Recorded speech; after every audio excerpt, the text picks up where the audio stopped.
Good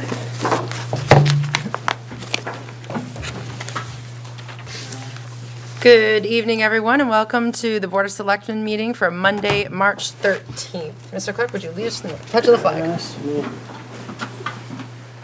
I pledge allegiance to the flag of the United States of America and to the republic for which it stands, one nation, under God, indivisible, with liberty and justice for all. Thank you.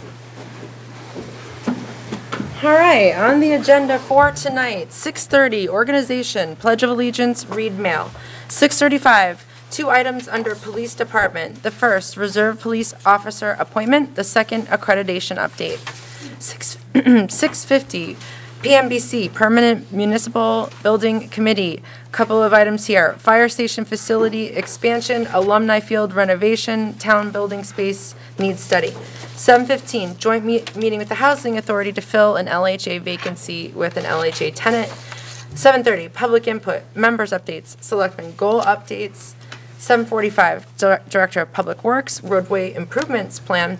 8 o'clock, May 1st, 2017, annual and special town meetings, insert articles.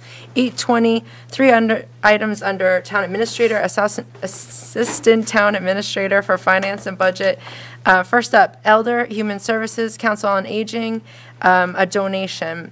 Second, FY18 operating and capital budget updates. And third, approve appointment of Bonnie Holston as Director of Finance and Budget. And then we'll end at 8:40 with minutes approval. All right, so Keith, let's talk about mail. Okay, Madam Chair, just a couple of items in the mail. First, the master plan update draft report has been issued. It's available online, and you can find it at the town's website. Just follow the links. And the Master Plan Update Steering Committee is inviting comments through March 24th. And we hope to have a briefing from that committee sometime soon, possibly the 27th, but we'll have to work on schedule with the Master Plan Committee and the Planning Board to bring that forward. So that document is available. There's a form to fill out with your comments, and that's also downloadable at the link. And also, I wanted to mention that due to the looks fine outside now, but due to the forecast of a major winter storm tomorrow, the town offices will be closed. The schools are closed tomorrow. Many of the town and city halls in the area are already announcing closures for tomorrow. Transfer station will, which is normally on a Tuesday, noon to 7 p.m. That's going to be the height of the storm, so will be open at Wednesday at noon for the transfer station. So.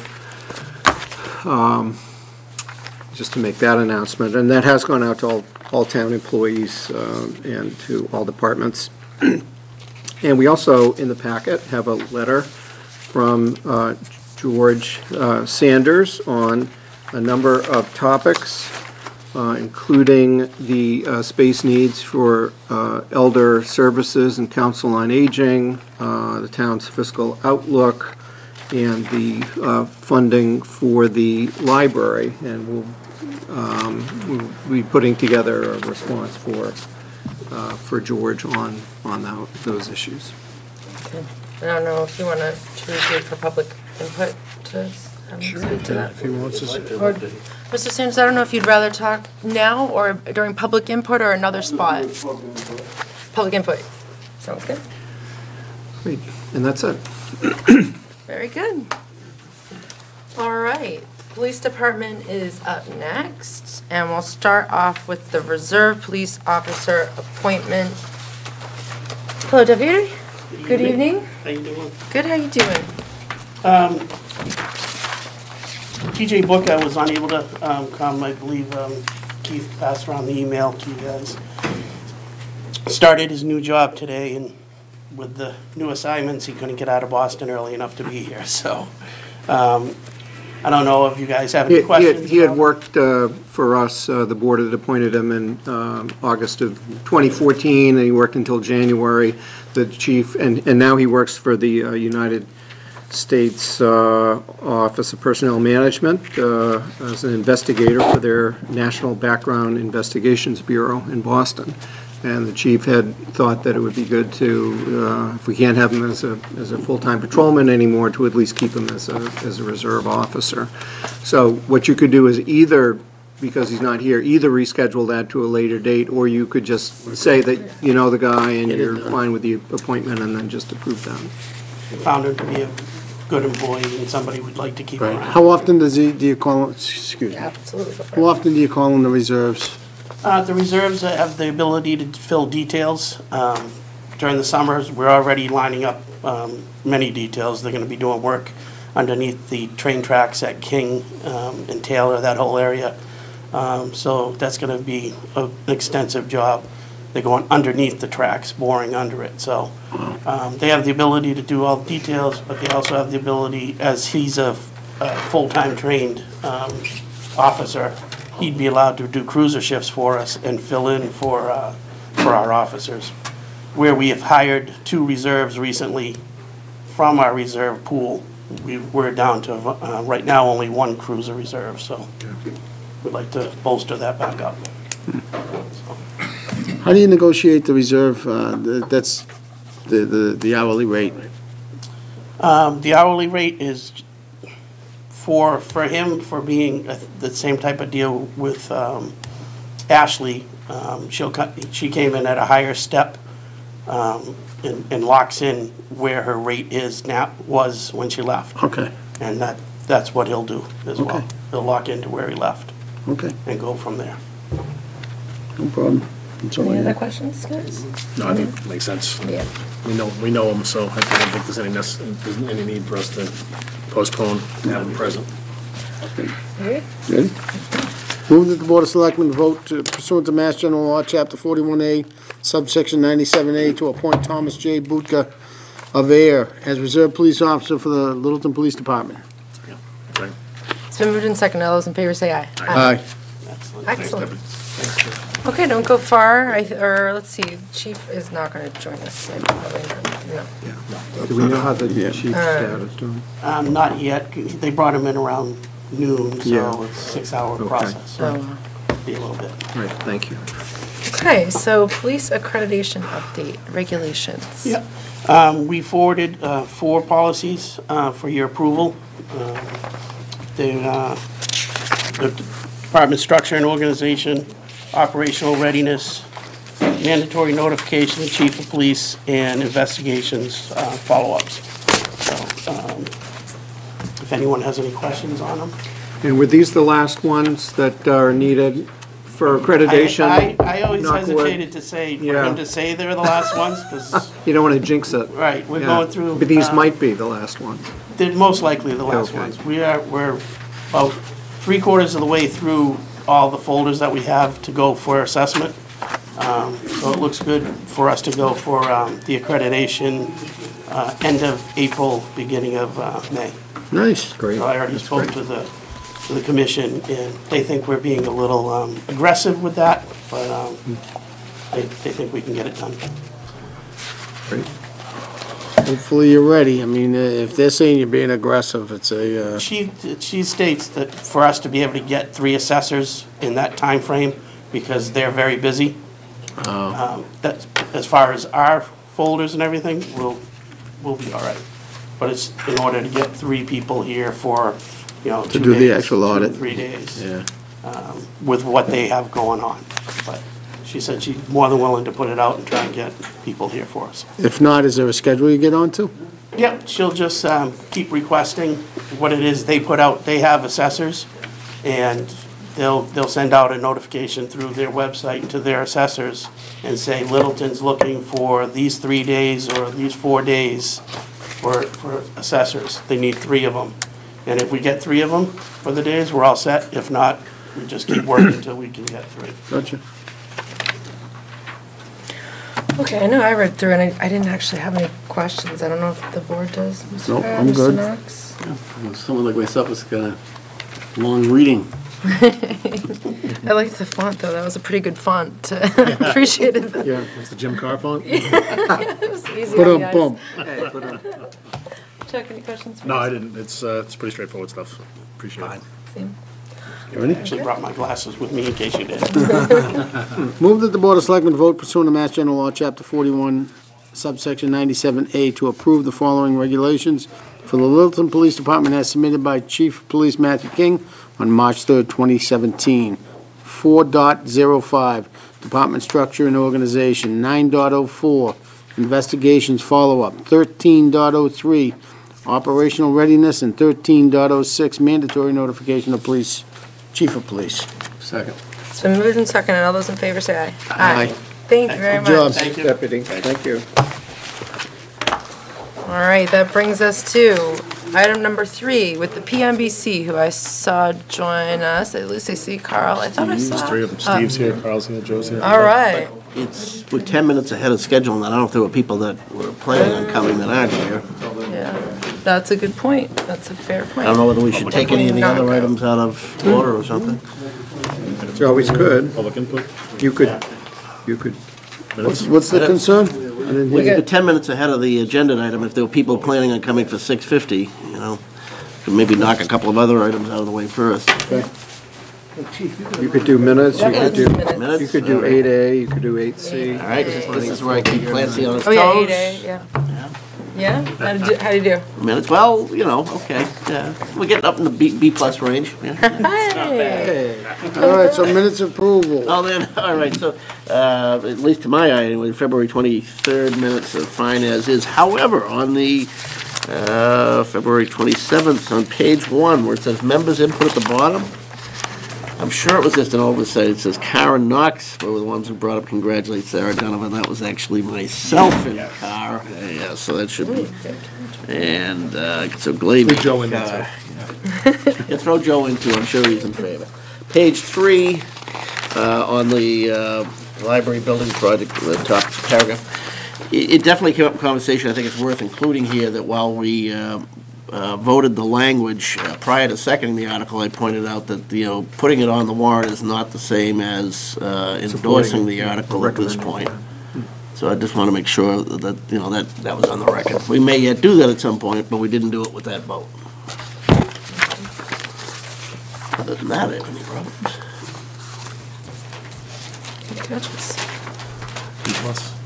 B+. Anyone else have any other feedback on the minutes? No? All right.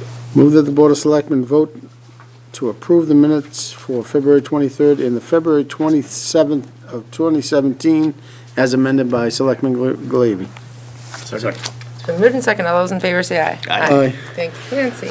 And just so folks are aware, we're just kind of holding off a little bit on the PMBC item because we know there's until exactly the time because we know there's a lot of interest. So no, you're fine. Not at all. Stay put. We're doing simple Joe. things just for a couple minutes. You could do 8A and 8C. Let's do that. So 8A. This is The gift. gifts. This is, I know that somebody that's planning on being here from the COA, so I don't know whether you want to. Oh, well, really? we've got Bob here. Are you? Oh, you are here? Yeah, Oh, Bob Stetson is here. Okay. Bob?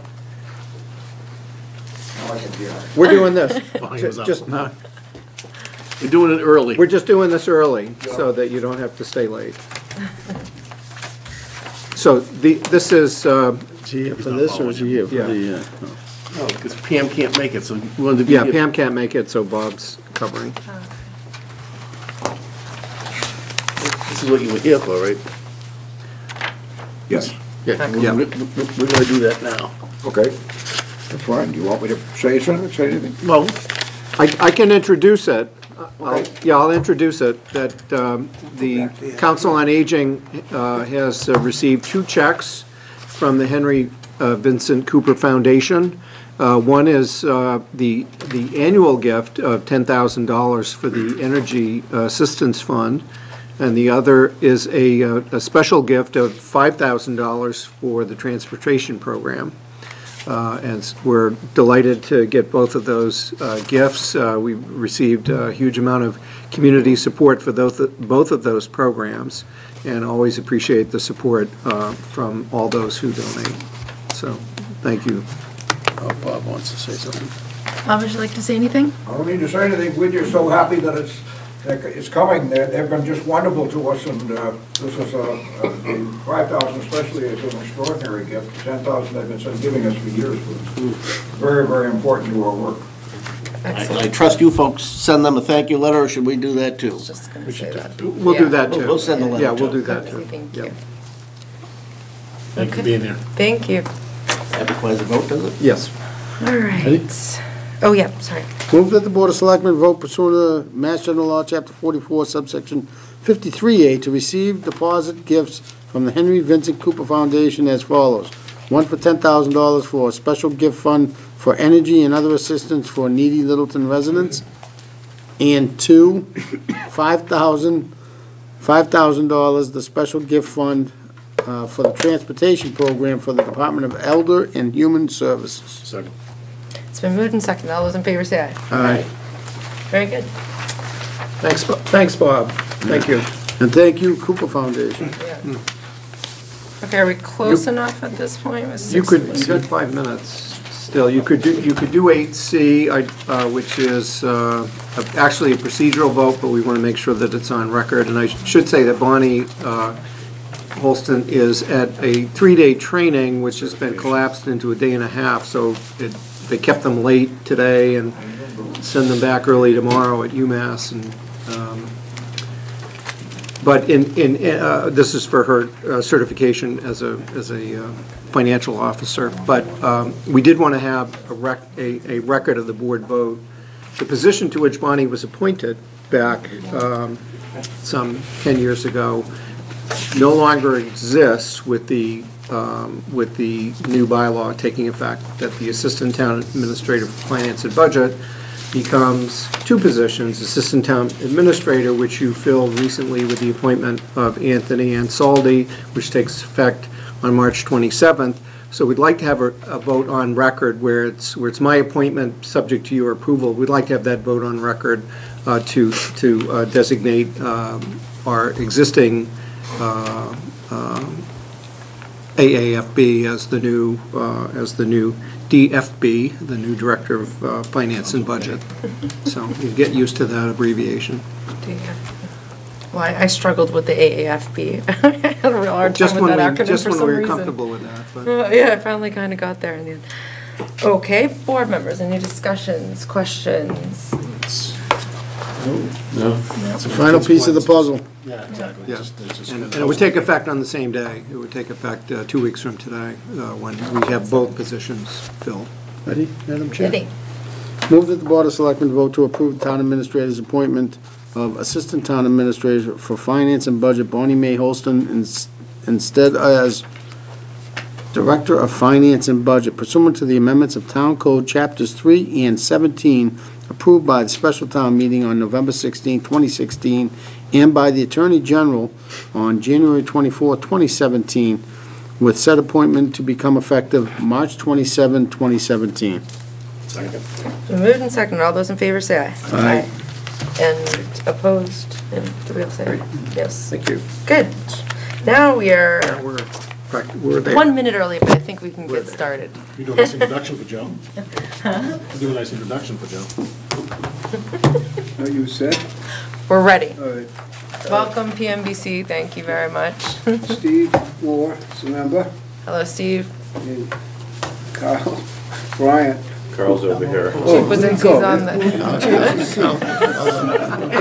Play a role in the fire chief, we call Brian today. Carl's the chief now. Welcome. Okay. I thought we'd do the fire station first. Sure. Sounds good. Okay. I think you all have, Chief, we sent out to Keith, I think you all have the update. Yep, we have a written report from our Any guy. questions on the update? We got some photos from the chief, which I put up here for those who haven't driven by in I'd like daylight. Chief to go over that change order and the... So to date, we're in our temporary facility. The existing the old station has been all fenced off and secured. The old police station's been demoed, as well as the old rear garage. Those have been demoed and removed. The site, as you can see in the pictures, the top left is actually where their community room is going, and they poured the footings for that on Friday, which you can see on the bottom there, all framed out.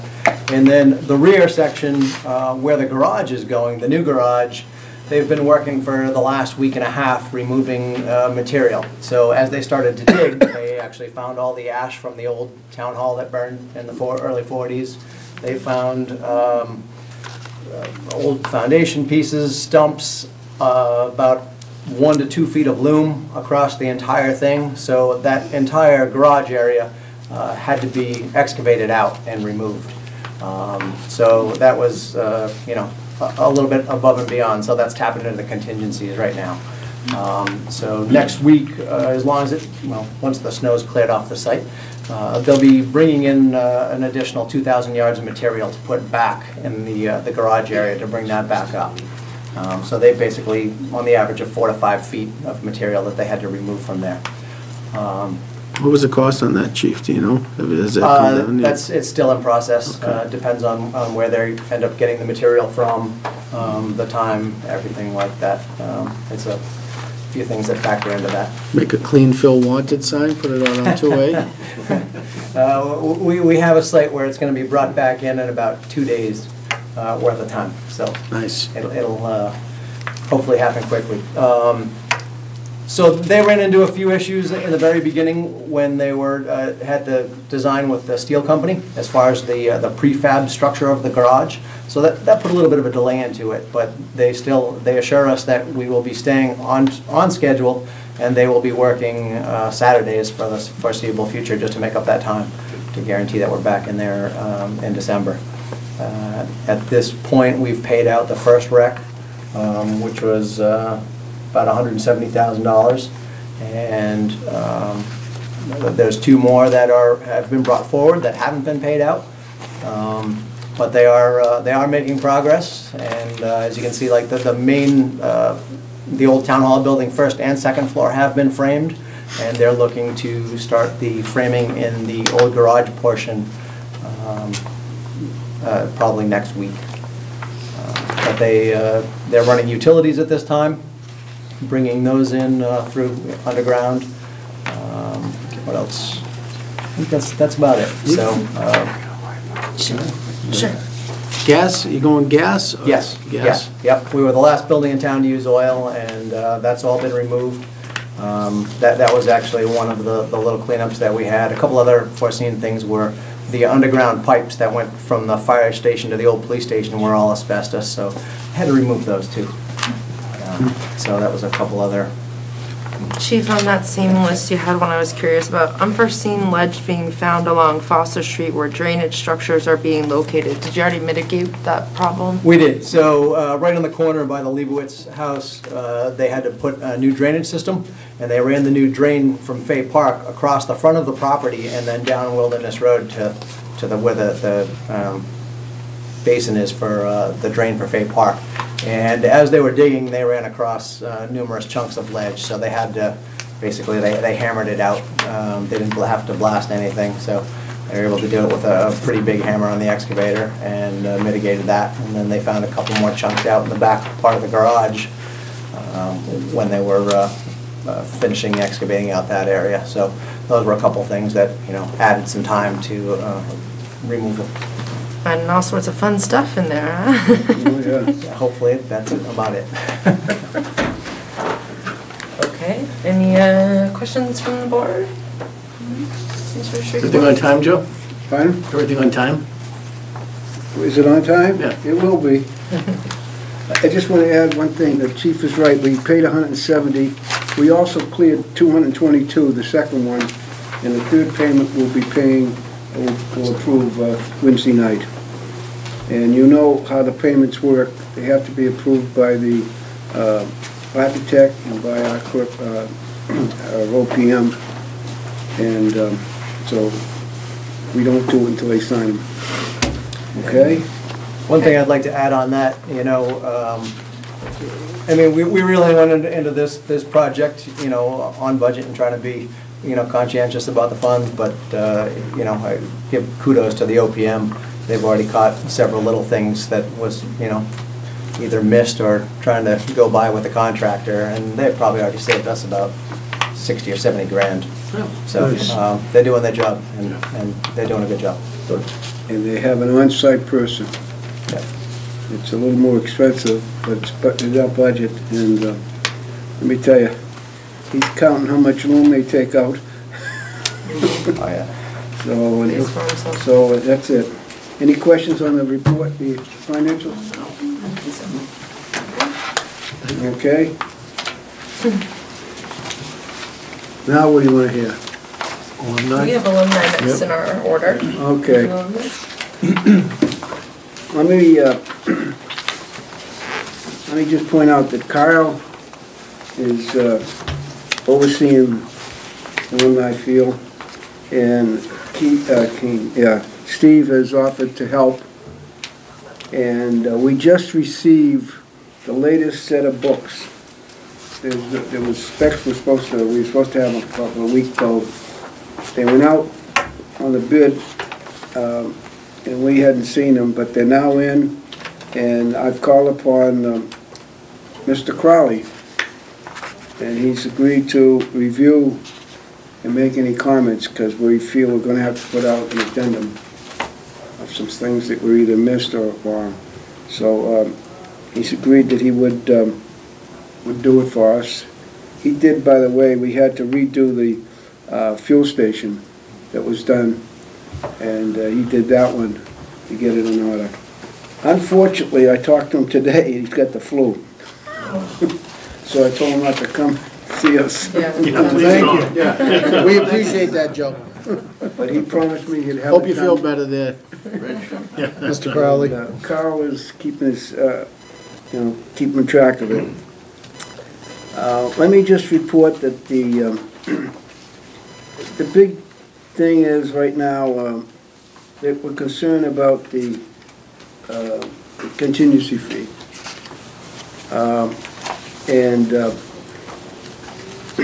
They have an estimate of the contingency fee being 6.6%, which we don't like. We'd rather have it close to 10.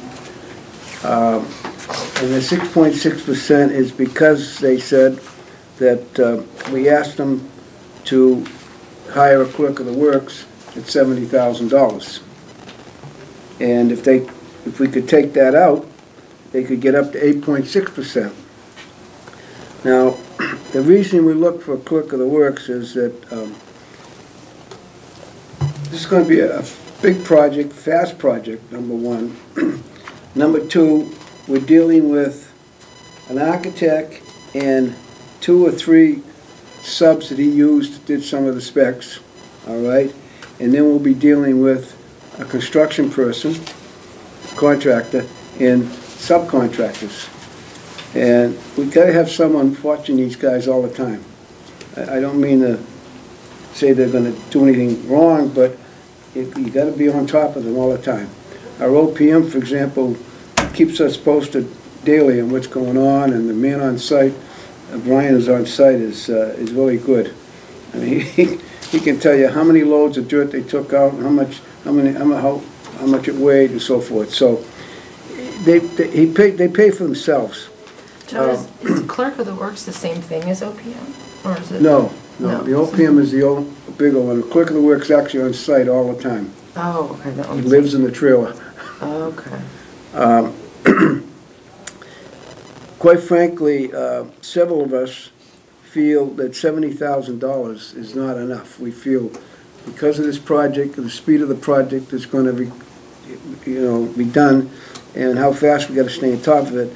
We think $100,000 is going to be closer to what we need to have that person on site. Joe, if I could just interject real quickly. Gail has stated that they'll come up twice a week, right, to oversee? No, they'll come up twice a week, but they'll be inspecting their own work. So they're not, yeah, I see what you're saying. So their interest is their own interest, not necessarily the town's interest, although they are under contract with us. Yeah, that's right, but they're going to be checking their portion Right. We want Sort of some- the issue like with our OPM at the fire station, he's checking the contractor's work and he works for us, not Yeah, for the that's it. contract. Right. Yeah. And I think just based on the last meeting when Bonnie was present, she felt like after the bids come back, then we're gonna have to kind of make that decision as to whether or not there's, Well, you're jumping ahead of me. I'm sorry. I'm Because back. I was gonna say, I'm sorry. we Go ahead. haven't, you know, we won't know until the Right. bids come back, Right. whether they're under bids, or whether they're over bid, or whether they're right on, you know, top of it. And we feel, PMBC feels we should wait till the bids come back before we decide what we're gonna do. But no matter what, we strongly urge, we have a clerk of the works on site. So I've been through the latest budget that they presented. They have taken out some items. I don't know if you want to hear all the items they took out, but oh, you got it there. Yeah. Every line item.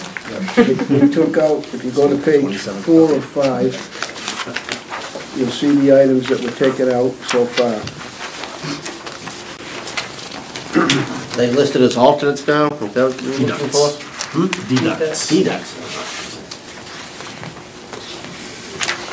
Sorry if I jumped in. And that was, you know, we're trying to get as close as we can to the 9 or 10%. Actually, we'd like to be at 10% if we could. That's normally what we use. So these things are all discussed at abstract. This is a known list of deducts too.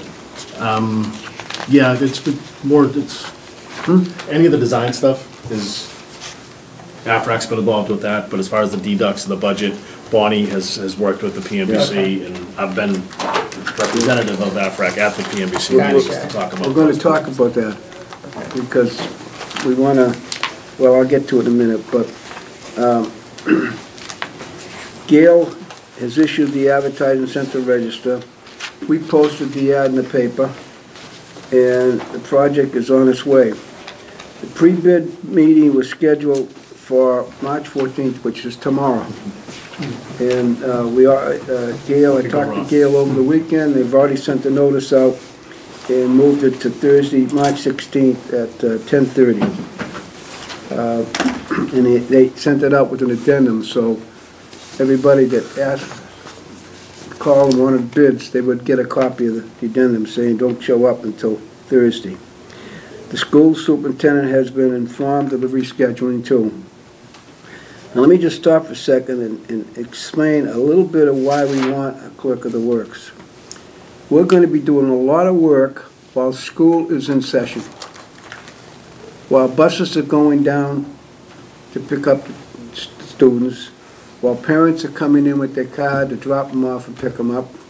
So we got to have someone making sure nothing happens to that. You know, we got to be concerned for the safety of the children.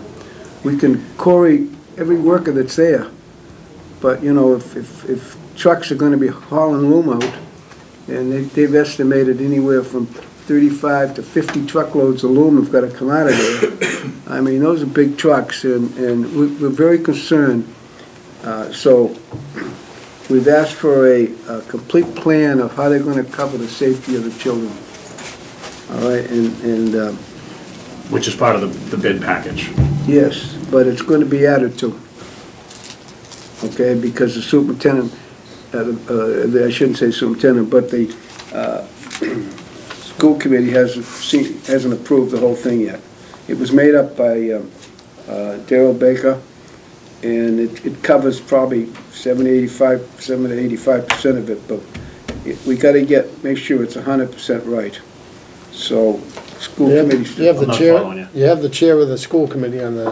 I'm not following you, committee, mean, right? so the bid went out, and it's a requirement of the bid to come in with a safety plan, correct? Yes, but we haven't reviewed, we haven't seen it because we haven't selected the. Sure. Correct. So when we see it, we may add. So Darrell's modify put it. together kind of what Yes. you should hope contain. will be included in. Straw All man. right. Yeah. Okay, yeah. All right. File sub-bids are due in March 22nd.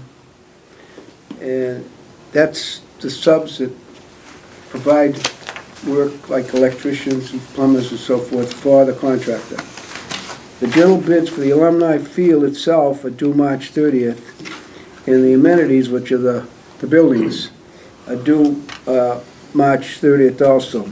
One's due at 1 o'clock and the other's due at 1:15. All right? Now, any questions? All right. I have one item I want to mention. We don't want to lose control of this thing. So I'm going to ask Gail, effective tomorrow, that all correspondence and stuff directs through our people. And they will, if you have things you want, you go to Kyle and he'll get them. Or he gets it, or Steve, they'll get them to him. But we only can have one voice talking to Gail at this time because there's so much going on. We don't want to lose anything, any time or anything. I think John's done a good job of copying everybody on it. Pardon? I think John's done a good job of Gail has done a good job of copying everybody. Yes, but I haven't seen them all. I had to get a bunch of them from them over the weekend. Because I was left out of a bunch of emails that one of them was critical, that is the financial one. If Carl hadn't gotten them to me, I wouldn't have seen the stuff. Well, then Carl is the representative from the PMBC. Yes. So That's right. That's who John was told from the very beginning to communicate with, right? For right, the school committee, it was Mike Fontanella. For the PMBC, it was Carl. And for the Board of Selectmen, it was me. All right, fine, but you understand why I'm saying we'll focus it all. As long as you've got it fixed, Joe, that's all that matters. As long as you've got it fixed and it's where you guys are happy, it's all that matters.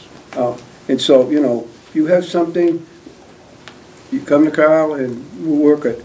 If we finish reviewing the spec, it's going to be issues. I'm sure there's going to be some issues. We'll call your group in, or whoever you want to represent you, and go through them with us before we put out any addendums, so you're aware of it. And John Perry will be aware of it too. He knows we're doing this. This is normal for what we do for our business. We review the specs after we get them, and we did see the first two, and then the third one was already sent out before we saw it. We only got it last, what did we get it, Carl? Was it Chief was instant. Friday or Saturday we got it? Friday. Friday we got it. And the bids went out first of the week, so. I got on Friday as well, Joe, if it makes you feel any better.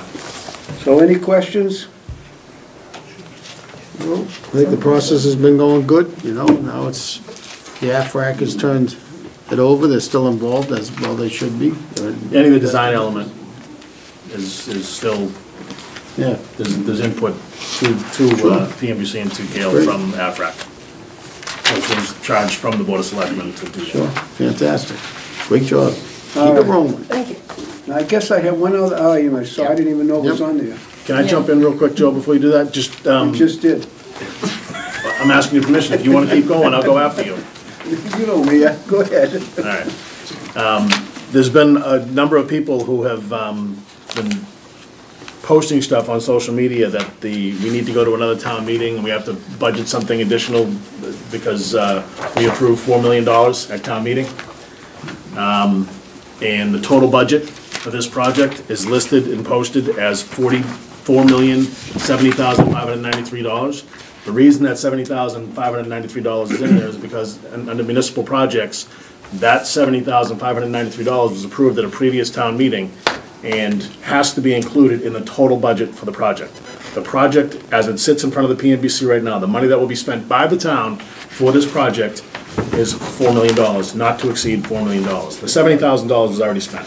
So I hope that clears it up for everybody. If anybody ever has a question about any of this stuff, please reach out to the people that have the answers instead of posting stuff and using social media as an opportunity to start rumors. So if the bids come in right, we won't have to worry about it. Right. So, all right, do I have one more thing I gotta Do. talk about? Town Yeah, I cut you hall off. building space needs Okay. study. We met with, Bill Cole and I met with Keith and with Chris, and he gave us, he forwarded to me the next day a copy of bid he wanted to send out to get. We approved it that following Wednesday, and I sent him a notice to tell him it was approved to go ahead and send it out. And unfortunately, I haven't had I tried to reach him today, and He's here. Chris right is here. behind you. Did I miss him? Here he is. Did you send it out? Oh, yeah. Yeah, Keith Oh, has it. yeah. All Oh, right. it's done. Oh, it got. I did Yes. call you today. I know. No, I we was- didn't miss a beat, yeah, on that. Okay, any This other is the space, questions? this is the space needs study. Timeline on this one, remind me. We're opening proposals, is it this Friday? Or is it- Yes, Is it this, this- yeah, this Friday, Yeah. the 17th. Yeah, Next Friday? No, this Friday. This Friday. opening proposals this Friday. The proposals are due 10 a.m., or, excuse me, 2 p.m. the 17th. So we can open them anytime after that. I gotta make one comment going back to the fire station. It's been a real pleasure to work with the chief and the deputy chief. And the reason being is, these two guys are on top of things, and they don't let anything slip by them. And, you know. They want a new house. Huh? They want a new They house. do. You know, I've done. And they want a nice lot house. of projects So they here will where pay attention. People didn't pay attention once we got it, and they Right. said, just get it in on time. But, they do a heck of a good job. And he talked about the building, the metal building. We're gonna go visit the metal building guy, what, in about 3 weeks? To make sure he's on schedule. So, Thanks, Carl. 'cause that's a critical. Need a police escort or anything else with you guys? We can, you know, Why put would I a ride in his car? little That's pressure why. on it. Oh, is that what it is? I got you. That's great feedback, thank you. Yeah, No, Nice they job, don't get Chief. tickets. Excellent. And then you, Chief. Okay? A general question on the space needs, the Chris or Joe or whomever, do we have a sense going into it of how much interest there is out there amongst potential applicants, and We've had 16 companies ask for RFPs, so. okay, and do we know anything about those folks? No, this is, I don't know, most of them are architect firms, Right, but I don't know any one from another one. so. okay. Well, that's a pretty good size of a pool anyway for a project this size. Well, you know, we have a process that we use when we get bids in. Whether they be the low bid or the high bid, we do an interview, telephone interview to begin with. First check their what they gave us for references, and we do interviews via phone, and we narrow it down. There's a scoring sheet we follow, and then it's narrowed down to X number, and we probably pick 3 or 5 of the top scorers and bring them in for interviews. Well, if they get past you, they've made a significant step forward, so. It's Chris I'm Okay. worried about. That it? I think that is it. Anything else, guys? Thank you, Joe. Thank you, Joe. Thank Thank you. you, Promise my PMBC. wife I'll be out of here on time. You guys got a lot on your plate right now. You're doing a great job. Thank you. Thanks, guys. Thank you. All right. So 7:15. We're a little early, but maybe we can still do a joint meeting with the Housing Authority to fill the LHA vacancy. Millie's here. All right, great. Lisa, all right. You guys want to? You don't have to, but if you want to, come on down.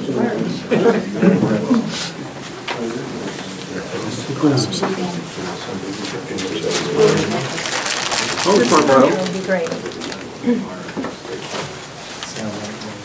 Okay. Keith, do you want to keep this on? Sure.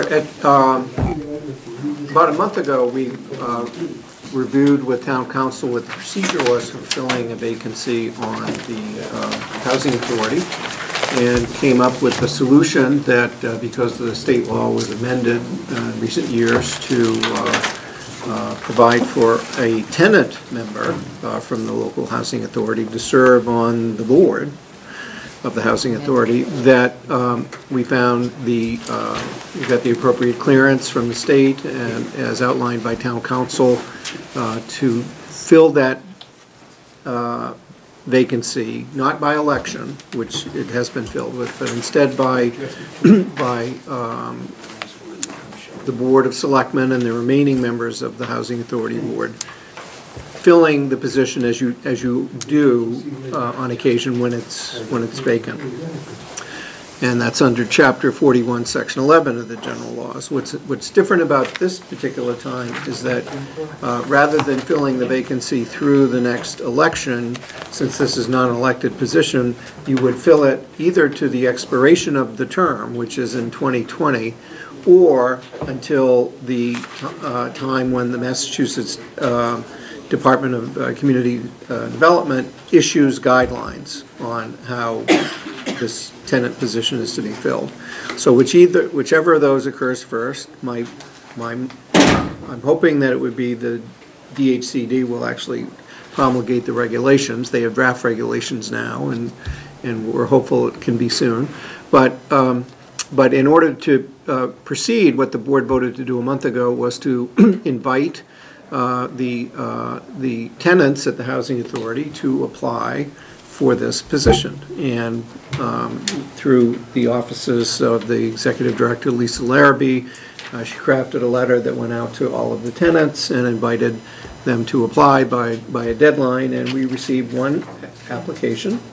And so that matter is, the matter of that appointment is in front of us tonight. Fantastic. All right, well, welcome, ladies, and hello, Lisa. All right, so we have here with us Joanne Court Lunch. Is that good? That's good. All right, fantastic. So I see here you've had 25 years in management, and you've lived in Pine Tree Park for 7 years. And you mentioned that you're familiar with the folks down there. And I don't know, from my perspective, 7-year tenant, I think it'd be fantastic to have on the Housing Authority. So we're lucky you applied. That's just my perspective. I don't know if you want to tell us anything more about yourself, or have any questions, or want to say anything. Well, I didn't want to brag because I've been in management, but I am familiar with budget restraints. I've had to deal with those, and what you want, you can't always have, and priorities and problem solving.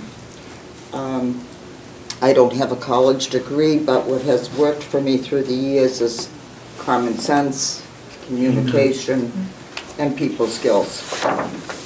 I bring no agenda to the housing board. I might have one small agenda.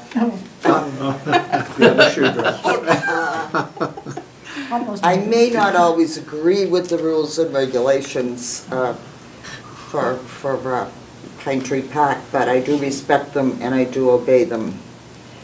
And I think that that applies to all tenants. In that area, I might have a little agenda. That's fair. My intention is to be as helpful as I can to Lisa in every way, and be fair and objective and respectful in representing the Housing Board, Lisa, and my fellow tenants, because I am, after all, a tenant. And I thank you for the opportunity. Thank you. Thank you for applying. Fantastic. We'll see if the board has any questions. Mr. DeCos? I really don't. I think the fact that you came forward as a tenant, you know the inner workings, so to speak. Oh, I know. I've been kind of asking myself that all day. But I would only ask if either Lisa or Mrs. Levin have anything to say. I think she'd be great on the board. I've been encouraging her for a few years now to do this, and I'm glad that she decided to step up for this appointment.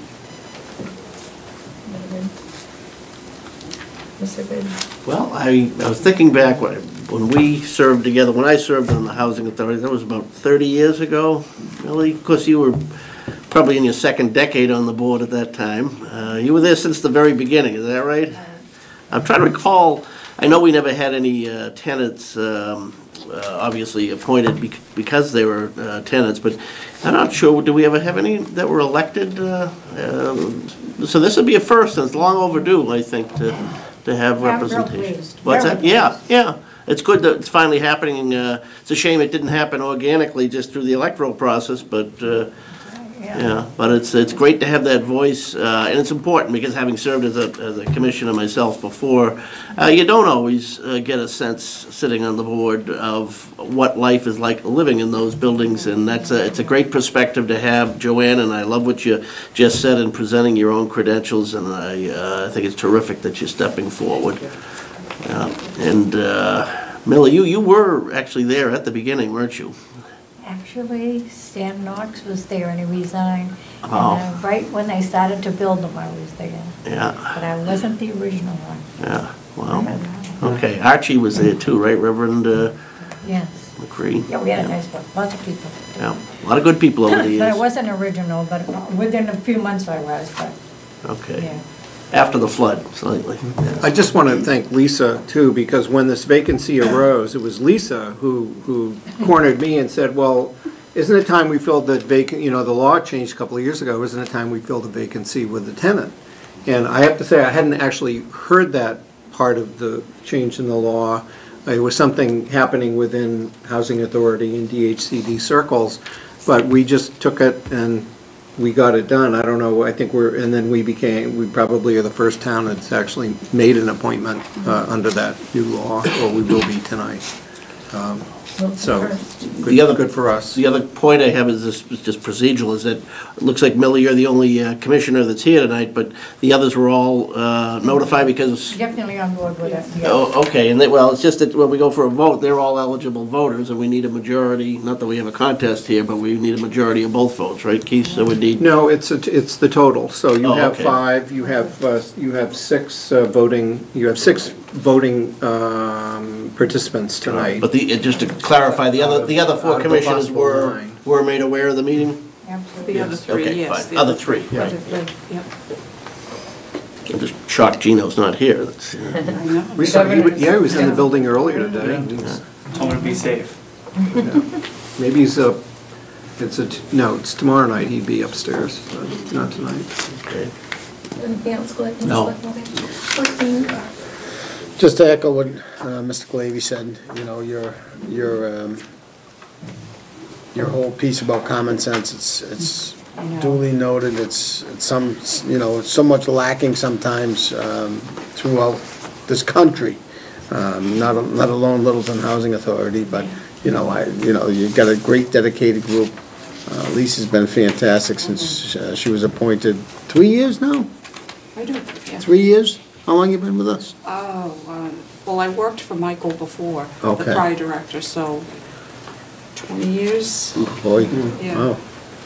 Well, as the executive director, we appreciate all you do. 5 years as executive director. 5 years, well, time flies. And of course, Millie, you are the concrete of the whole town, for goodness sakes, so we appreciate you and all you do. So, and as Keith said, we'll be the first town to do this type of appointment, so that's pretty cool too, so thank you for stepping forward. Selectman Knox. Thank you, Joanne. It's nice to have a person who lives there to be on the board. I had a relative that lived there for many years, and a lot of things would be expressed back to me, all the concerns. I think it's fantastic that you'll have somebody on the board that can relate to what's going on. And I'm really impressed by when you said no agenda. Long ago, I went there with Millie was there too, but Barbara McCrae for a couple of meetings. And when that meeting was over, I talked to Barbara McCrae, there's a lot of people with different agendas here, and they were questions were coming from all over. But I just love the idea that you want to be objective and don't go with the agenda. All right, thank you. Very good. Well, I couldn't agree more. I can't add to that, I don't think. So with that, I'm looking for a motion. All right. I'll move that the Board of Selectmen and the remaining members of the Littleton Housing Authority vote pursuant to Mass General Law, Chapter 41, subsection 11, and Chapter 121B, subsection to subsection 5-5A, to appoint LHA tenant Joanne Portamash to fill the vacancy on the Housing Authority Board for the term expiring May 2020, or until a new member is qualified under regulations issued by the Massachusetts Department of Housing and Community Development, whichever comes first. It's been moved and seconded. All those in favor say aye. Aye. Welcome, 1, 2, thank 3, you very 4, much. and 5, 6. Okay, 6-0. Great. Congratulations. Thank you, Joanne. Thank you all. Good luck. Thank you all. Really, great. Thanks, You Millie. gotta get sworn in, at the clerk's office. Tell them that. All right.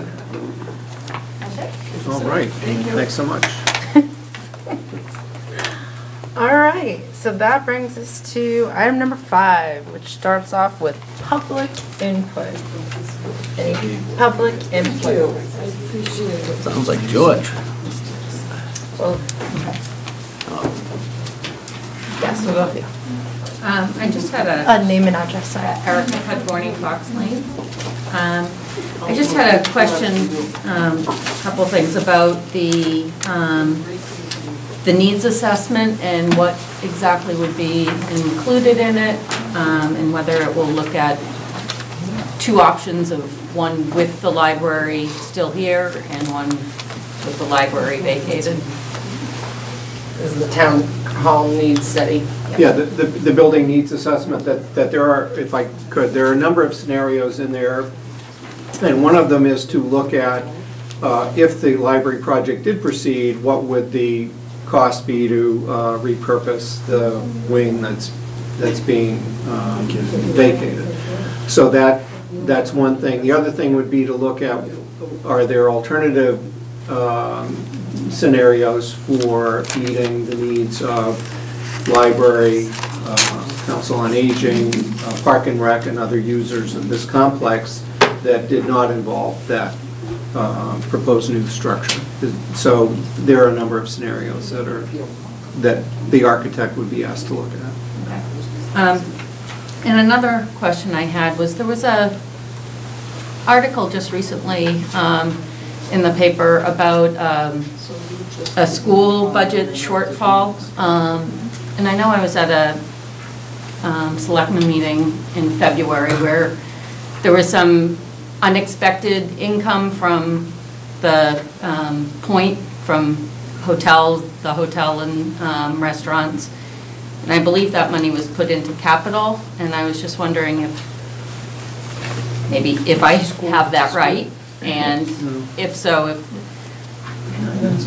No, actually, if I could on that, at our last meeting, and we have the same, we don't have Bonnie here tonight because she's at a training, but we have her budget report from 2 weeks ago, and at that time, she updated her revenue projections for operating budgets. In fact, because what you mentioned, the additional money coming in from property tax or coming in from automobile excise tax and other areas those are recurring revenues, so that they are eligible to pay recurring expenses, operating budget. So what Bonnie brought to us at the joint meeting that the Selectmen, Finance Committee and School Committee had 2 weeks ago was a way to balance the operating budget request so that the school gets the number that they've asked for, and that the town gets the level staffing budget requests that the departments had submitted, as well as a select few additional positions that the board had identified as priorities. So right now, we're in balance for the operating budget for next year based on the additional revenues. But I would say probably a month ago, there was a lag time between what happens here and what gets into newspaper, no dig intended. But that we were dealing with a budget deficit a month ago, which was resolved 2 weeks ago. Can I ask a point of clarification? Name and address. Mark Rambacher, Hartwell Avenue. My understanding is the budget is in balance if we don't go to free full-day kindergarten, but that's not included in the balanced budget? That's a school. That's a school department determination that we don't. But the money they asked for isn't included in the budget that the Selectmen and FinCom have appropriated for. Or plan on funding. That wasn't even one of their top priorities, you should be clear on that. When they give a list of spending items, that was not on the top of their list as far as requests. And the determination of how to spend money within the school department is the discretion of the school committee, not us. Yeah, all town meeting can vote to do, unlike the town budgets, where you can vote on each budget and salary and expense, all the town meeting can vote to do is the bottom line for the school department, and they get to spend it as they wish, and we agreed on the number. What that bottom line is. Mr. Sanders. George Sanders, 672 Great Lodge. Thank you, Madam Chair, members of the board. I'm here tonight to voice my concern on behalf of seniors in this town, as well as many other residents in this town, concerning the building of a new library. First and foremost, I want to say that I am for building a new library. However, I want to know, and other residents in this town wants to know, how is it that we're going to pay for it? And I think that in order for us to build a new library, first off, the library isn't broken, so it ain't a necessity that has to be fixed immediately. I think that the same concept that was used to put other facilities in place here, fire station, police station, the schools, and etc. When the fire station was put in place to go forward, they waited till a couple debts was paid down to take that money and use it towards the fire station, and with good management in this town, you had some free cash that you put toward the fire station as well. I think as a citizen in this town, and primary concern about seniors worrying about their taxes, and with unstable economy and with a new president on board right now, there's a whole lot of stuff that's going on that a lot of people are worrying about whether or not they're going to have health insurance and so forth and so on. So I think that the trend is going to be is to cut government, and I think that you're going to be able to feel the fact at the state level, the state is probably going to be sending less money towards the cities and towns in the great Commonwealth here.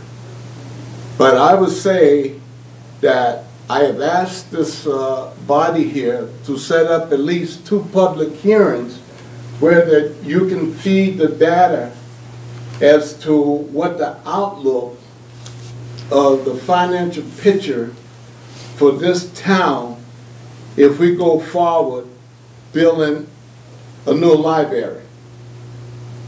Debt exclusion, I don't think that you're going to get an override to do it, and there are many people talking about not a debt exclusion to do it. They're saying that the library can wait until we know where the money is coming from.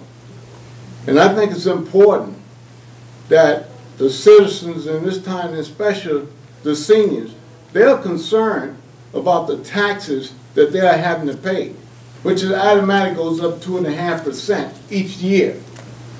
So they're not getting more money when it comes to their pensions and so forth. So there's a fix there on that. And I think that we as voters in this town deserve to know what is the picture, what is the outlook, the financial outlook of this town for the next year. You're saying there's balance. 2 years out, what are we looking at? When are we going to say we can get the money to pay the annual payment to build a new library? Yeah, the state will go anywhere from 45 to maybe 53%. That's if you do a lot of energy green on that side. They'll give you a little bit more. But at the same token, if you're going to come in and ask the taxpayers to vote for 7,000 or 8,000, right now the plan is at the May is to say, yes, we want to build a library. The state going to take and run with that, and then they're going to tell you who gets elected, so forth and so on, and then they're going to come back to you in November, and they're going to say, well, we're going to give you this amount of money. Now you have to come up with this amount of money, and you're gonna be asking the taxpayers to vote then that we're gonna spend that amount of money. So I think, for one, that that the library jumped ahead, and they jumped out of the race and tried to get ahead just because they're elected officials, because the assessment for the library was to determine the need of the library as far as space went, not to come back with blueprints for a new library and renovation of the current library, which showed that the current library for renovation was going to cost more than it would to build a new from ground up. So I think the charge was somehow taken out of respect in terms of what was being asked of them. I didn't like it, and I still don't like it, because I think that because you're elected and you don't have authority, they have no obligation to commit the taxpayers to spend any amount of money. But the thing is, we're going to have to vote. And at this vote in May, we're going to have to say, do we want to go forward with building a new library? But I think the town needs to tell the people exactly where we stand as far as where we possibly can do this at. And if it means waiting 2 or 3 years for the library to go forward, then so be it. We all need to jump in line and take our share and our waiting time, just like everybody else in this town has done that. Now, there's a problem that came up when it came with the alumni field. People supporting the library didn't want to support the alumni field, but yet instead it wasn't raising their taxes.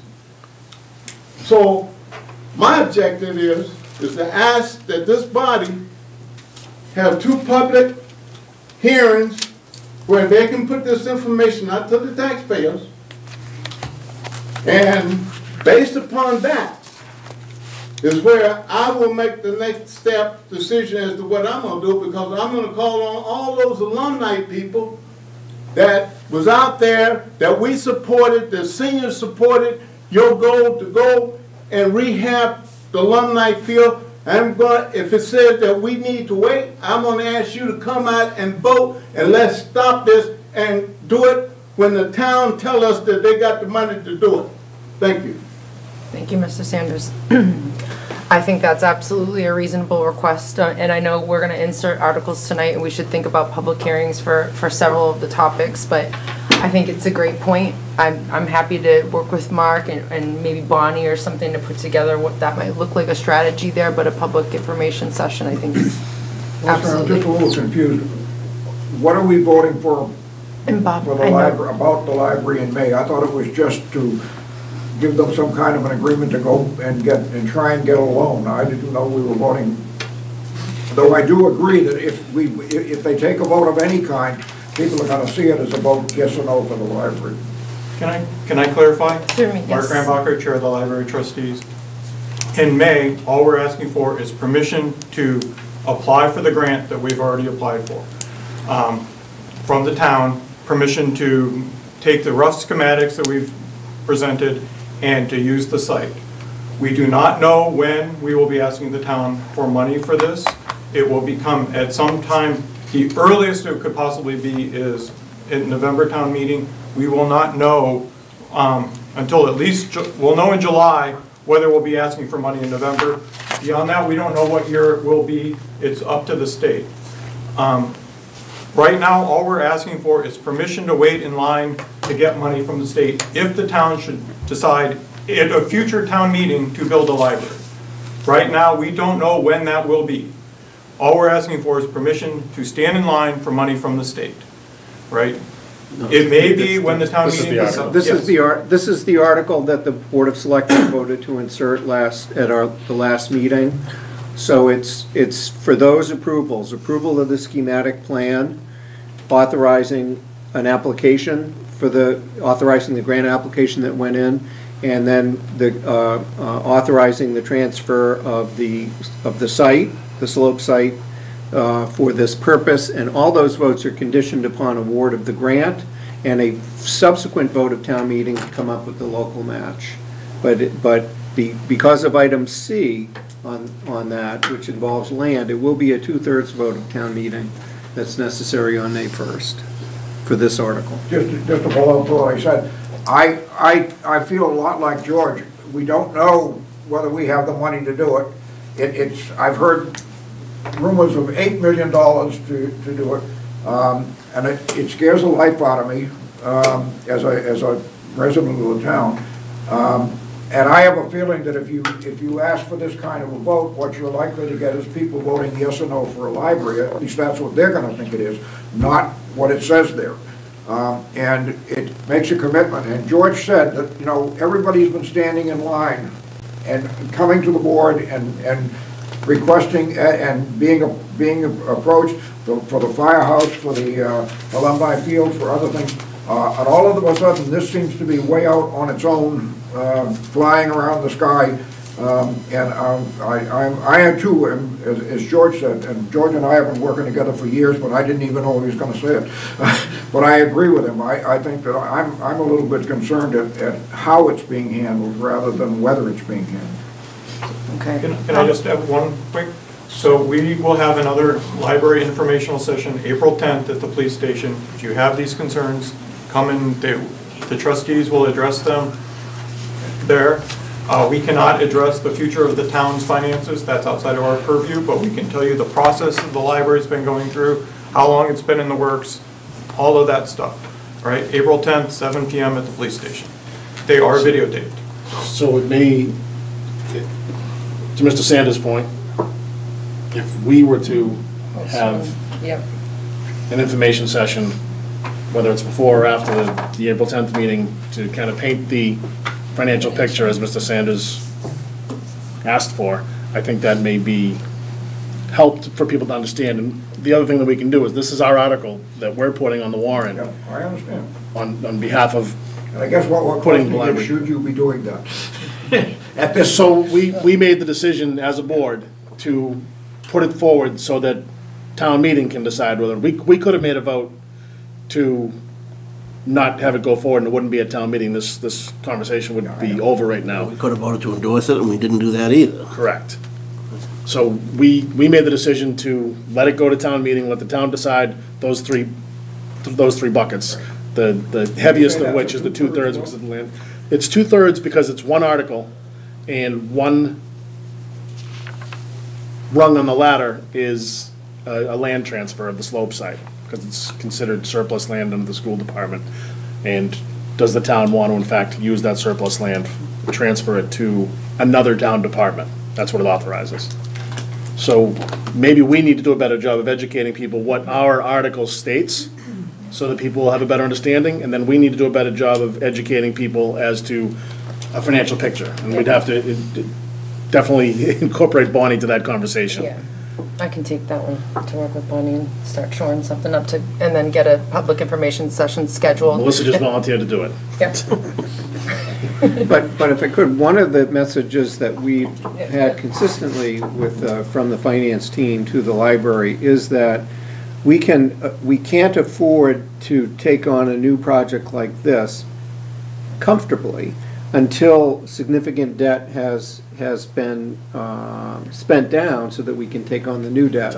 And that sentiment, from my conversations with Sam Alvarez, that sentiment found expression in the application that was submitted, so that there was a signal that said, while you could give us the money right away, don't.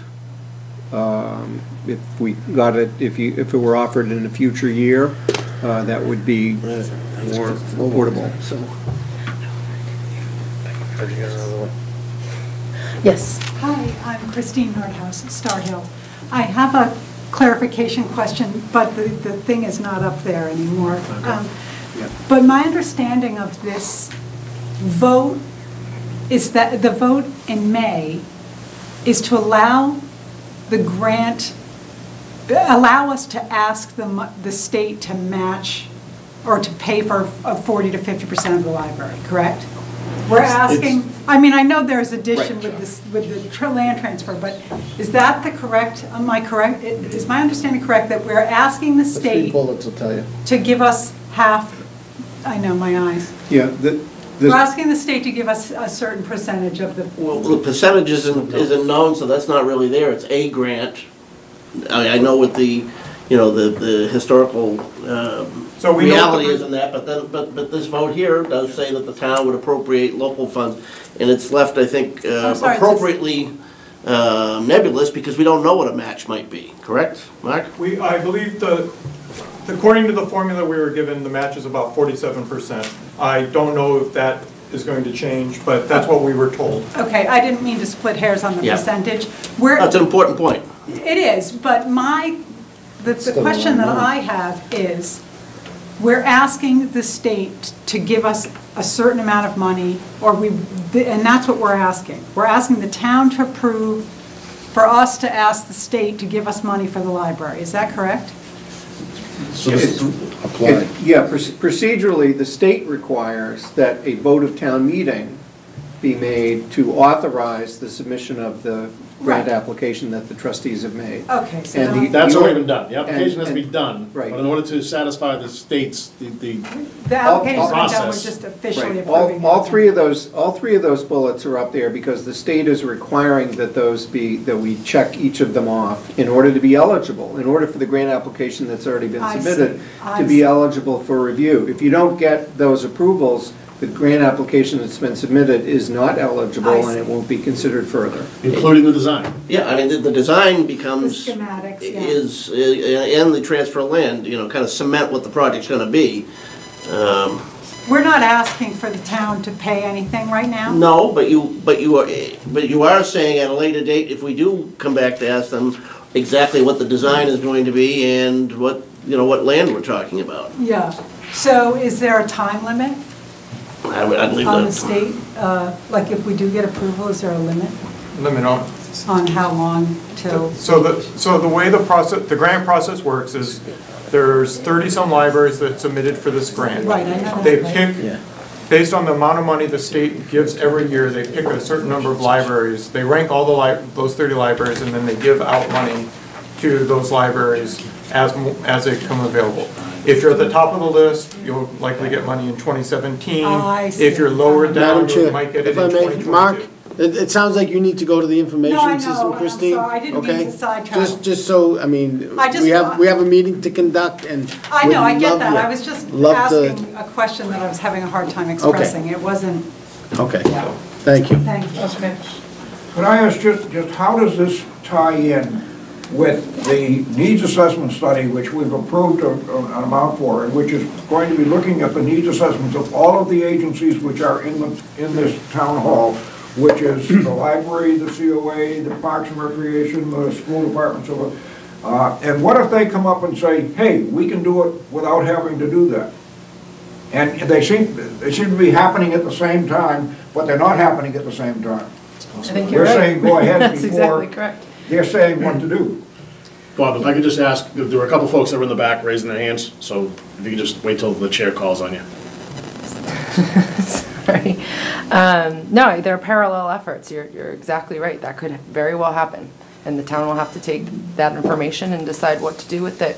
But what I would say, and we'll have Mr. Sanders and I think one other after this, but this feels like the public information session that Mr. Sanders was asking for, so we definitely need it. So we'll get that scheduled, but these are good questions that we know you're gonna have, so we'll come prepared with those answers. But let's go ahead and maybe wrap this particular subject. Mr. Sanders? You got this lady here. Oh, sorry, I can't. I just had two quick questions. Jackie Sagal from Shover Road. And I had two questions about the grant. One is, if we are on that first round, do we not have to have that voted in and approved financially by January 2018 per the grant application? So would that have to go, or we would have to get approval for it before January? Mark, is that? Would have to do either in November or. If we're in the first round of awards, and since the decision for the local match has to come within 6 months of that award, and we only have town meeting twice a year, so if we find out this summer or whenever, that we've been awarded in round one, that in order to accept that award, a November 2017 special town meeting would need to come up with the money, which.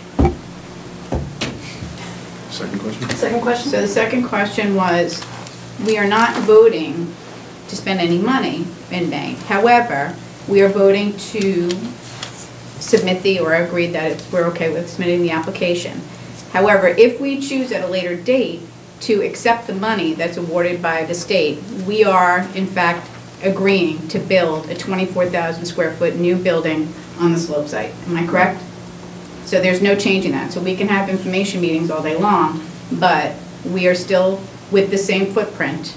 We can just simply change the interior configuration. That's only if this gets approved in May. So that's what I'm saying, but if it gets approved in May, and Yeah. if we agree to accept grant money, we are also agreeing to build a net new building here on the slope site. Am I correct? There's one more bucket though. We would have to approve the funding Right, so, right, but I'm just saying, at a so, subsequent town meeting. okay, I just want to make sure I understood that correctly. Thank you. Thank you. Mr. Sanders? Thank you, George. Yeah, Madam Chair, very quickly, I spoke to the state. I spoke to the lady that helms the Littleton area and other towns around here. And what she said to me was this: one, all application has to be submitted in January. That is the month that they accept all applications. Then they said, based on the town meeting, annual meeting, so forth, a lot of them wait till the spring, so they go to the spring of the year to do the meeting. She said, you will vote on that application to say to the state, accept our application for building a new library. They will take it and they will go through the process of saying whatever based on where they get picked up amount of money, et cetera there, and you get on the first round or the second round or whatever the case is. She said the next thing that the town will have to do is come back and match the remaining amount of money that is needed to build the library after we say how much we're going to give you. That is what she said has to be done. Thank you. Thank you, Mr. Sanders. Okay, so we'll work on that public information session then, and as Mr. Rumbacher pointed out, the library trustees have one on April 10th on their side, but we'll work on the financial aspect and let you guys know what date that is. Okay, very good. So we were on public input. Any other public input? All right, that brings us to members' input and goal updates. If you want to tackle the, oh, sorry, Fred. Would it make sense just to have a joint meeting on April 10th instead of this meeting or that? We have a regular meeting, then it'll be our last opportunity to adopt recommendations before the town meeting reports go out. The information's good. You'd have to have another night, I think. We've got a booked schedule. We've got a meeting that night and an agenda. That's fine. But great idea. Did you forget your coat? Any other public input? Chivalry's not dead. Okay, that brings us to members' input and selectmen goal updates. So I'm going to start all the way to my left. Selectman Glavy. All right, I always enjoy doing this, stealing one from Joe when he was going to say, no, I'll let you do it. No, good, no, I'd love to have you do it. I was gonna steal it from him. I had a Well, list. I'll let Joe do it. We're going to do these together, Madam Chair, or what? Because I actually have something to say on the selectmen goal updates. I'll let the members go. But, Yeah, go for it. okay, all right. On the selectmen goal updates, no secret, one of the major goals of the board over the past, since last summer, has been the initiation of the sewer project for the common area and activating the goals that were established in the study that was done for the town a number of years ago. And we had a positive vote on that in the fall to do the first stage of funding for that.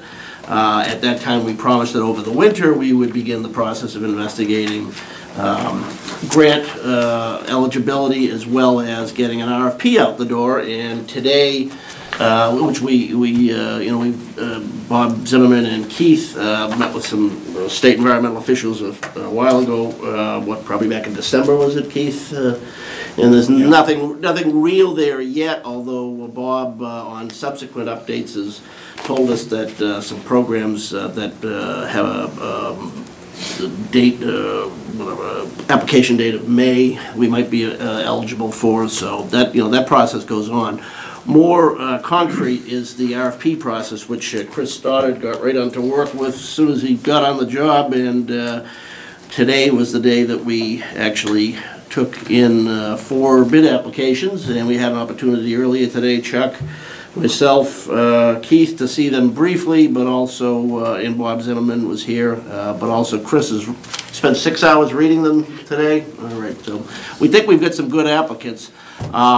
So we're excited that the process is, on the aggressive timeline that we had wanted, because we want to come back to the town meeting for the subsequent round of funding for the build-out study. And, I know there's been a lot of interest, again, funny, Chuck brought it up earlier in a different context in the social media. And I'm glad people are interested, want them to be interested, but there's some question about transparency. There's been nothing to be transparent about until today. We've got our applicants in hand. We've got a meeting scheduled for next week with the review committee, Chuck, myself, Bob Zimmerman, and Chris, to go over them, and people are welcome to attend, take a look at them. We welcome your input, want you talking about it online and at meetings, but if you have questions, I'll echo what Chuck said earlier, please ask us rather than speculate. And we're going to have public forums on this as well, just to, just even though a lot of this information has been bouncing around for a long time, precisely because it's been bouncing around for a long time, people who are newly engaged in the process, or even those that paid attention 5 years ago, have no reason to remember the details of a study that now has some moss on it. So we'll be getting a lot of information out to the public, and we will, I guess we probably should make an effort to make sure that it's easy to find on the website too, Keith, so people want to review the old report, whoever we select as an engineer, their packet of, their response to the town.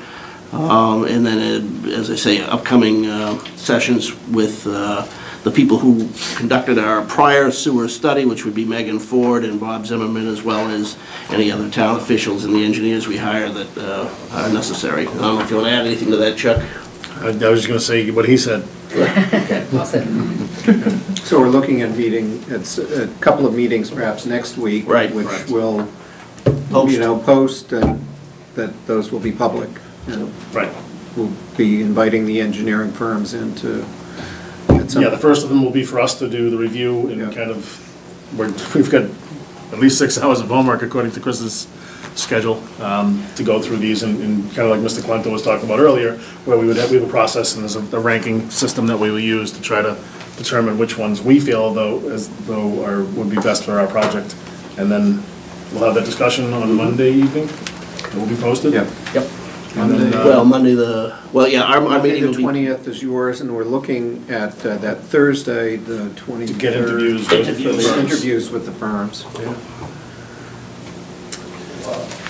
So we're excited about that. Excellent. Any other goal update, or you have remembering? Very good. Thank you. Just kind of a reminder for folks that on Thursday, March 16th at 10 a.m., the Elder and Human Services and Council on Aging are hosting a MAG Center information session, I guess it is. It's going to be here in room 103, and a MAG Center is a multiple age group community center. I had to look up what that was. Someone asked me when's the MAG meeting, and I didn't know what it was. So just a reminder that is this Thursday, 10 o'clock here in this room. I was going to say. Very good. When you go last, it's all done. Yeah, right. I'm good. You good? Yep. Couple things. Over the weekend, I want to congratulate the Littleton Business Association and its president, James Kennedy. We held our first ever smart home show at the Westford Regency. The attendance wasn't what we wanted, but it was well attended. The number of vendors we had, I thought, was 44. We had to turn down anywhere between 5 and 10 more because of space. The hope is in the future that it'll be a profit type of day, so we could have something set up to give back to the town for different charities. but it was a lot of work that was done. It was the first time it was ever done. There was some mistakes there that was recognized right away. A lot of it was done advertising by internet, but there were no signs put up anywhere, so some people didn't know about it. There were no signs out front. But overall, it was a great 2 days. A lot of people came, enjoyed some of the setups that they had there. There was some great technology there, great home improvement things. If you wanted to go to every booth, you could have been there for 2 or 3 hours, so it was well worth it. The second thing I wanted to bring up is... Can I just jump on that, Joe? You sure can. I attended also. For the first year, I know how hard it is to put these type of conferences together and events. It was fantastic. The range of businesses that showed up, whether they were in Littleton or outsourced or outside Littleton, was just a great presentation of their business, their new home. There's so much technology out there, it's almost mind-boggling when it comes to yes, doing stuff to your home. It's amazing. And you know, you always hear about go green, do green, be as green as you can. It's really easy to do. There's so much out there right now. The Littleton Business Association put this event together to educate, really. I learned a lot just by going there. There's some really cool stuff out there, so nice job. Thank you. Second thing, I had the pleasure today of attending the Council on Aging meeting sat across the room from Mr. Stetson. Not to go through everything that was brought up there, but that's part of my, one of my goals was to keep track of what's going on with the COA. Things that they talked about was that the Friends run events all the time to help out. They also bought furniture today that was placed in the office up there. I guess they could put new rugs in, and some of the furniture was destroyed, I guess, so they got some brand new furniture. The master plan was discussed mostly by Mr. Stetson himself, who has read the entire thing and related back to everyone. At least the seniors should be reading the parts that deal with the seniors, and he was very encouraged by what he saw there. They have a housing subcommittee that's been working over a year on what they think their needs are.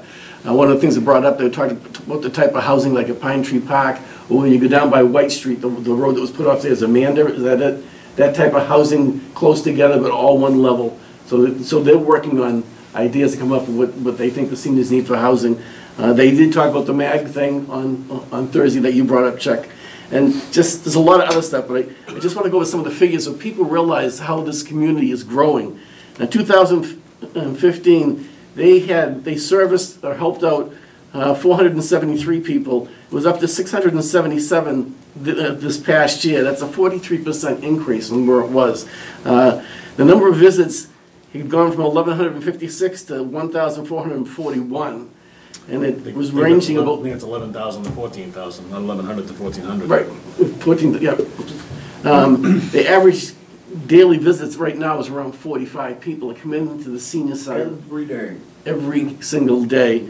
And that does not include the rides that are supplied. The rides, I found out, went from 5,357 in the past to this past year, 6,126. So it's a very active, I credit everything that group is doing, and Pam for the wonderful job she's doing, but that community is growing, and there's obviously a need to get space for them. It's like an aging place. Thank you, Joe. Mrs. Sanders, did you want to say something? Before you leave from the public input, I just wanted to mention about this MAG Center. If you look at all the facilities that this town owns, there is space in these facilities that is being used by the residents of this town. So when you talk about a MAG Center, you take all the space that's being utilized by different groups and so forth. Like the fire station, we're going to have a space there. The police station has a place there. You got the schools there. So we got a MAG Center, and you got the library road here. So we got MAG Centers all over this town. Thank you, Mr. Sanders. Anything else, Mr. Sanders? Okay, that leaves me. I just have a couple of things here. In terms of goal updates, Keith already mentioned from a master plan perspective, and we've talked about it a couple of times, the draft of the master plan is out there. Please read it. Please provide comments. So many people, the whole community have put a lot of time and effort into that, and we want to make it as good a product as possible. Tomorrow night's meeting is likely for the master Yeah, plan. it's been rescheduled. It's been to rescheduled for Yeah, Wednesday, we so reposted for Wednesday. in case folks want to join or watch on TV and watch the master plan committee itself talk about the first draft, we'd love to have you. Just another quick one on goals updates, and that is we had one here, public safety strategic plans. That's myself and Selectman Carr. Fire station expansion, police accreditation, hazard mitigation plan, and we didn't do much with the last one, but at least those three are in that category, and we're on track, if not already, know what we're going to do. Accreditation came in earlier today, so I feel like we're doing good with those two. Haven't done much on the opioid Narcan front. Okay. Congratulations, Littleton, our robotics team took home Rookie of the Year as well as Rookie All-Star Award at their very first robotics competition. This is huge. There was what, like 40 teams that competed or something? Mostly experienced. Mostly experienced teams, and they did a fantastic job, so let's see what they can do in the future. And then the last one's more of a personal update. I did want to let the public know I have decided that I will not be running again for a seat on the Board of Selectmen this next election. It's been an honor and an absolute pleasure to serve, but right now I'm going to spend a little bit more time and attention on my family, my friends, and career. But I hope to be back, and I'm going to save my thank yous and goodbyes. There's still 2 more months with this remaining board, and we got a lot to do. So, but I have decided not to run again. So, thank you very much for all your support, and that brings us to Director of Public Works. So Chris, you want to come on down and let's talk about the roadway improvements plan. Got some exciting stuff in this item. Got back to follow. She pretty much just dropped the mic, didn't she? Yeah. Drop it, Adam. Yeah. Let me pick it up for you, Chris. Sorry. Okay, so I'm here. I want to show you guys.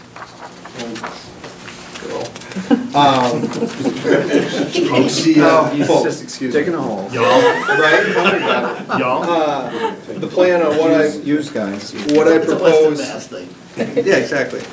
What I'm proposing to do for FY18 with our pavement management plan.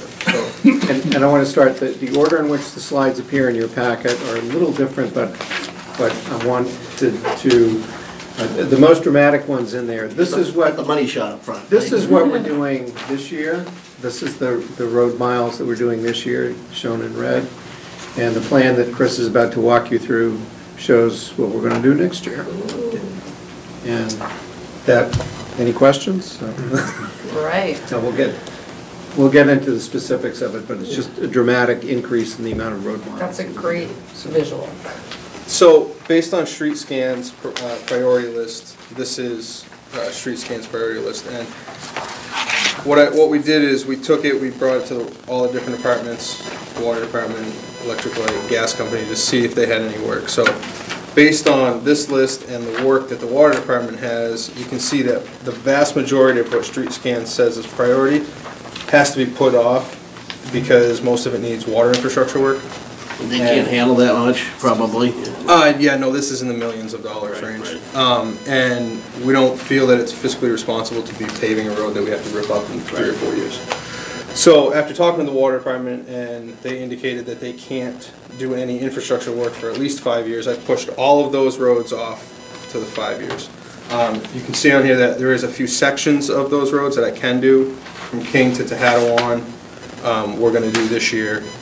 Harwood from Newton to Tehadawon, from Tehadawon to King, we're gonna do this year. That is, And we can it's do, a small. We can do Mattawanakee Trail. And Following Mattawanakee year. Trail has to Yeah. wait till next year because it needs a ton of drainage Drainage, infrastructure work yeah. that we're actually gonna try to do in-house to save a bunch of money. Do the engineering in-house, you mean? No, to actually do the construction. Really? Yeah, to do, yeah.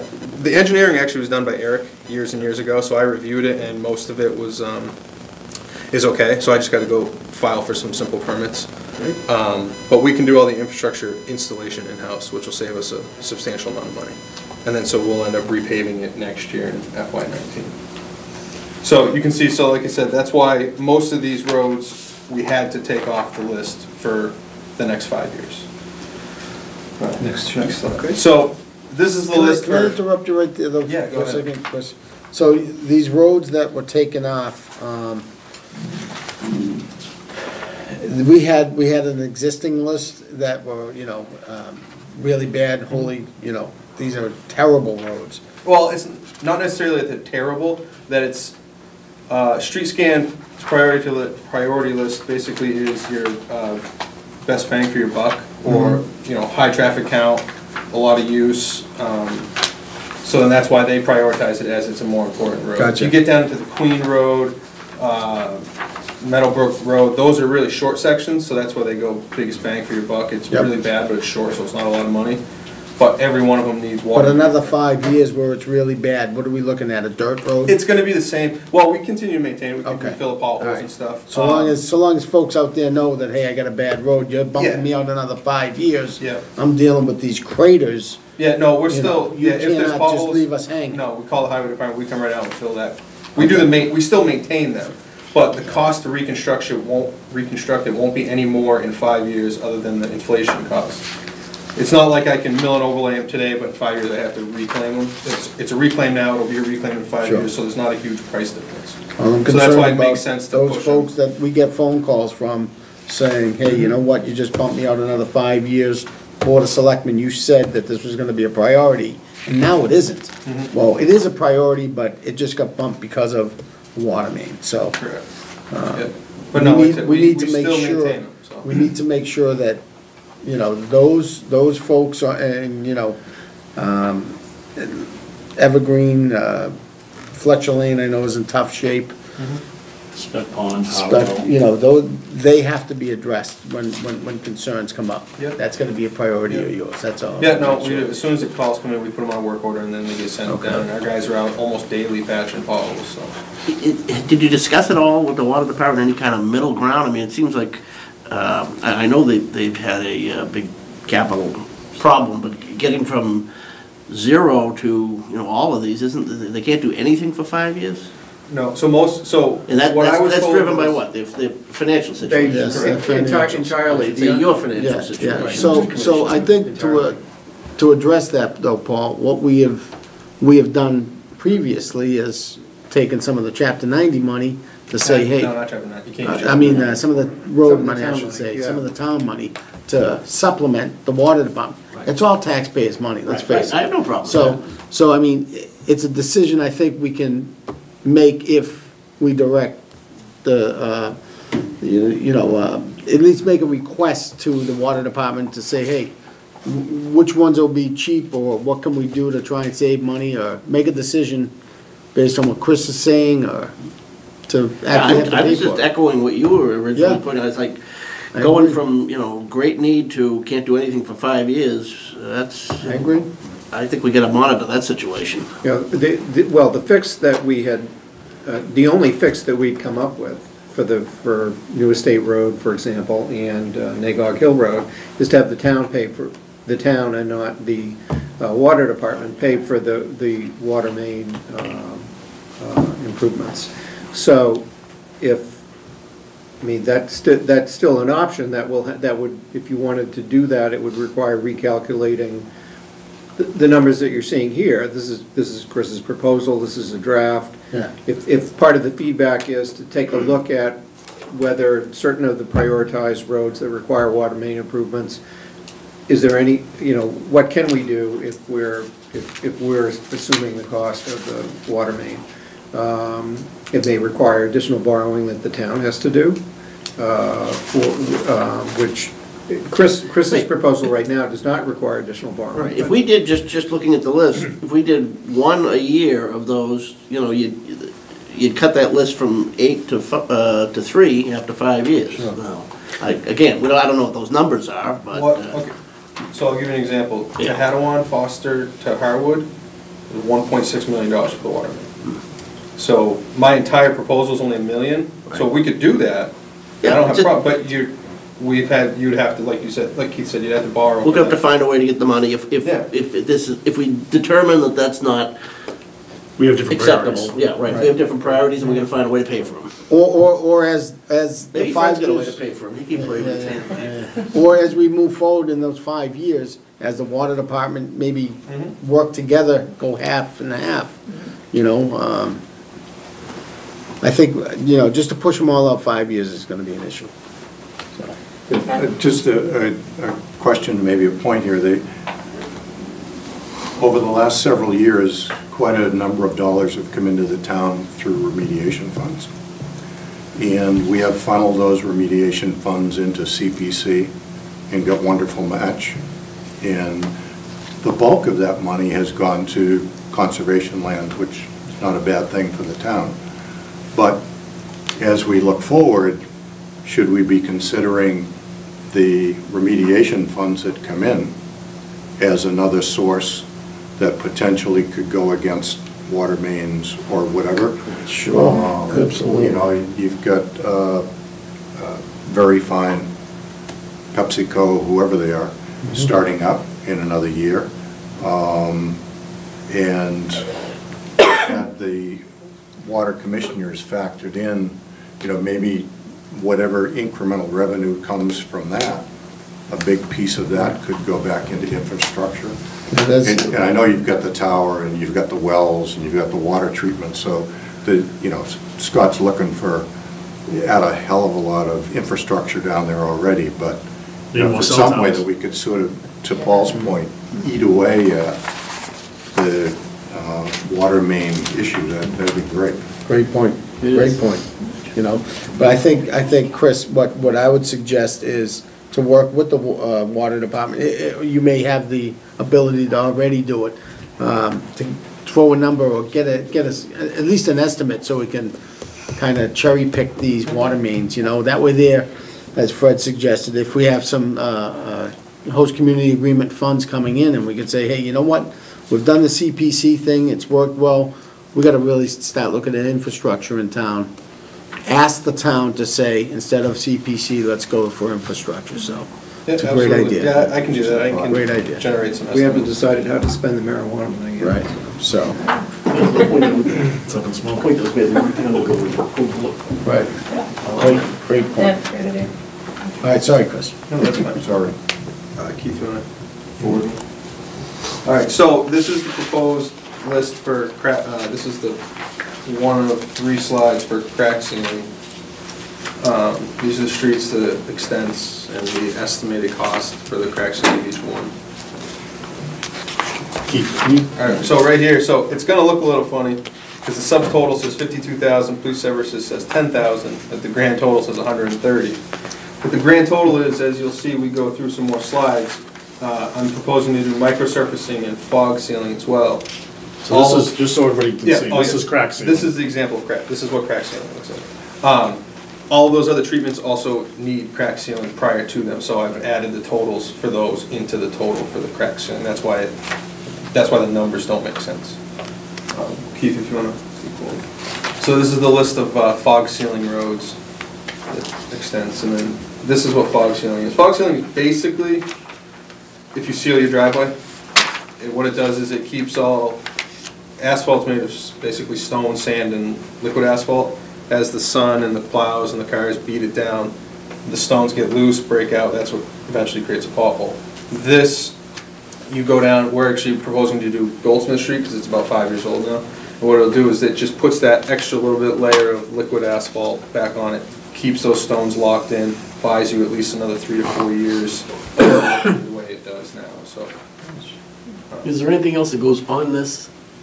no, well, what they do is they spray this down, and then it's called Black Beauty. Basically, it's black silica sand, yeah. Sand, And all it does is, it's so when the cars go on it, if it hasn't dried yet, it doesn't stick to the cars. It's just kind of a little sand, and then the sand. Just something that was done long ago. Yeah, they just did on Route 2 going up the Fitchburg Hills last summer. No, that's different. Oh, it is? That's basically the same, but in reverse. They put the, I'll call it sand down, and then they spray the zone on top of it. This is opposite of that. It won't feel like that. It'll be smooth. It'll feel just the way it does, but it'll look brand new. And what it does is it rejuvenates the asphalt, and it's designed to go 3 to 5 more years, looking exactly the way it does now. Nice. And then this slide, the next one, these are microsurfacing roads. Microsurfacing is, Keith, if you want to hit one more. It's 3/8 of an inch. It's basically 3/8 inch, no, 1/4 inch stone, liquid asphalt, and cement and water. And they put it on in 2 courses. What it is becomes 3/8 of an inch thick. It looks just like asphalt, and what it does is it's designed very similar to fog seal, but you put it on a road that's got a few more cracks, and it restabilizes the pavement. It dries, it looks brown here, but it dries black. You reline paint it, it's a fantastic product, and it's at around $5 a square yard versus repaving it at $15 a square yard, and you get 8 to 10 years of life out of this. So all this is buying us time. Yeah, basically, I'll call it kicking the can down the road, but what you're doing is you're doing preventive maintenance on a road rather than leaving it as, if we didn't do anything to Goldsmith, in 10 years it would be junk. If we do these preventive maintenance steps, we'll get 20 years out of it. And so you're spending a fraction of the money in small increments, keeping it at a higher quality road. And even the microservicing would require the crack sealing prior to doing the Yes, crack sealing, yeah, prior to it. But the thing is, with a microsurfacing road, we're not doing a road that's in really bad shape, so we're actually we're spending money on crack sealing. So what happens is, we put the microsurfacing down, we crack seal it first, put the microsurfacing. Over the winter, you'll see it'll generate a crack again through the microsurface, but what it does is, the crack sealing under it, when the water gets in, it doesn't penetrate down, so it doesn't go anywhere. So where you might go, hey, there's a crack in it, but what it is it still has the structural integrity underneath. Failure is just the top surface. Exactly, and it doesn't fail, all the water just sits there, and it's only 3/8 of an inch, so it actually evaporates, it doesn't get down in, freeze, and expand. Did we do either fog sealing or microsurfacing today? No. No, these all. We just rebuilt. Yeah, that's what we had, we did the reconstructions. money. I mean, we waited till they got real bad, when we could only fix them by spending a ton of money, and what we're trying to. Now, some of us, move our to memories is the go back different- farther, that a similar approach to this, Fred, you remember, I mean, I think when Eric first came on board, we did something similar too. We went around and did all the cheap patchwork jobs first, and then all you were left with was the big jobs, and it just looks like we're back in that cycle again. Well, we're doing both right now. Yeah, so if you want to advance one more slide. So, I'm not opposed to it, I'm just saying, yeah, you know. trying to answer that, or address that concern is to do a little bit of the maintenance and a little bit of the reconstruction. So these roads, I'm proposing to do mill and overlays, which is similar to reconstruct. These are pretty bad. I can't do preventive maintenance, but I'm catching them before I have to reclaim them. So Harwood, actually I propose to do from Foster all the way to King Street, or King Road. King Street. King Street. Taylor Street. There is a King Road. Yeah, but, yeah. Near you, it's on Woodward. Oh, yeah. Right. Taylor Street. Howard doesn't go there though. No. Taylor Street, I'm gonna try, Not I direct. wanna do from the Boxborough Town Line down to the 495 Bridge, and then the Hill Road and Liberty Square up in that neighborhood, and then Foster Street from King to Tehadawon. So, that's what we're trying, I don't wanna just do preventive maintenance and not address the bad roads. King Street is a bad road, Foster Street's a bad road, so we're gonna try to get to that. Again, I'd like to do more Foster, but there's a section of water main that needs to be replaced, and that, so I wanna avoid that section. So Keith, if you want to go one more. Oh yeah, so that's, the red is Nagog Hill, so that's what we're planning to do with FY17 money. So we're gonna go one more. This is the proposal that you see with all the list of roads, that is the amount of roads that we propose to do in FY18. So if you wanna go one more. So this is FY17, we're planning to do 1.38 miles, and the Federal Highway Administration has this fun little chart here that says every mile you do, or every number you have, that's your estimated life. The idea is to inject more mile years than you lose. So if you have 62.2 miles, every year you lose 62.2 mile years off of your network. The idea is to do enough infrastructure work to always be a positive, not a deficit. Right now, as it's planned, we're going to lose 34.6 mile years. And we're spending $3.3 million this year on that project. So Keith, if you want to go to the next one. My plan, we're going to inject 77.33 miles, which is a surplus of 15.13, and I'm estimating only spending $1,000,000.059. So I'm staying within, so we have Chapter 90 money right around $396,000, and the annual appropriation, Bonnie says she's $711,000. So my goal is to keep our pavement management plan without having to do any borrowings. Do we know how close we are with Chapter 90 money? Are we spending it all as we get it in the year? You have a zero balance right now. Okay, that's good, because there are a lot of communities that don't, and I was at a workshop with Secretary Pollack last week at a transportation event in Worcester, and she as much as said to a room full of municipal officials, until you spend your money, do not hope to get more than the $200 million a year in Chapter 90 money, because there are vast sums that other communities are they're saving it up to do big projects, but they're not spending it as they go, and so the We have in the goes out, past, spend it. New you want more State money, spend used it. FY 16 and FY 17 money, so we did save it last year. But with this one, once we get the letter, and if you guys approve this plan, we'll use it all in the year that we get it, so we'll never carry forward. That's the plan. Questions? So, sorry, Fred. The street scan process, I think it's an awesome thing. We also had we approved it, we got the presentation, great idea. I would venture to say that if they went out there and did the exact same scan today, that we'd get different data. Just based on the winter, there's information that has changed. Plus, I'm going to keep harping on the spec pond in Hartwell. Now that the transfer station is open on Wednesdays, getting a lot more traffic, and it's a higher traffic area. Absolutely. So I think, I guess my question to you is, at what point do we have some additional input to kind of mold where we're going next? Because there's certainly, we get phone calls about streets that probably don't show up on this list. Hartwell and Spec Pond are definitely two of them that I get weekly.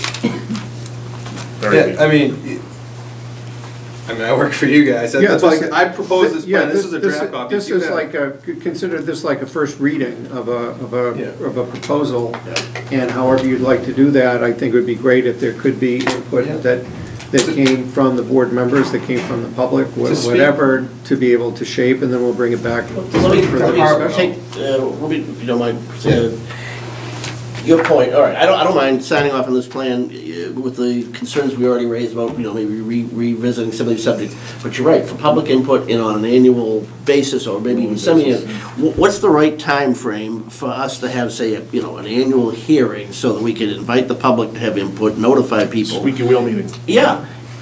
Early enough so the answer isn't, well, that's great, but it's too late because we already got this year planned. What's the appropriate time frame to do that sort of thing? Well, ideally, if we were to sign off on this, I would actually be starting FY 19s over the summer. Planning. Over the summer? Planning, yeah. So I'd like to be if we had like like a September meeting to say... Oh, I was thinking like a May. This May for the next... He's going to do his planning in the summer. Yeah.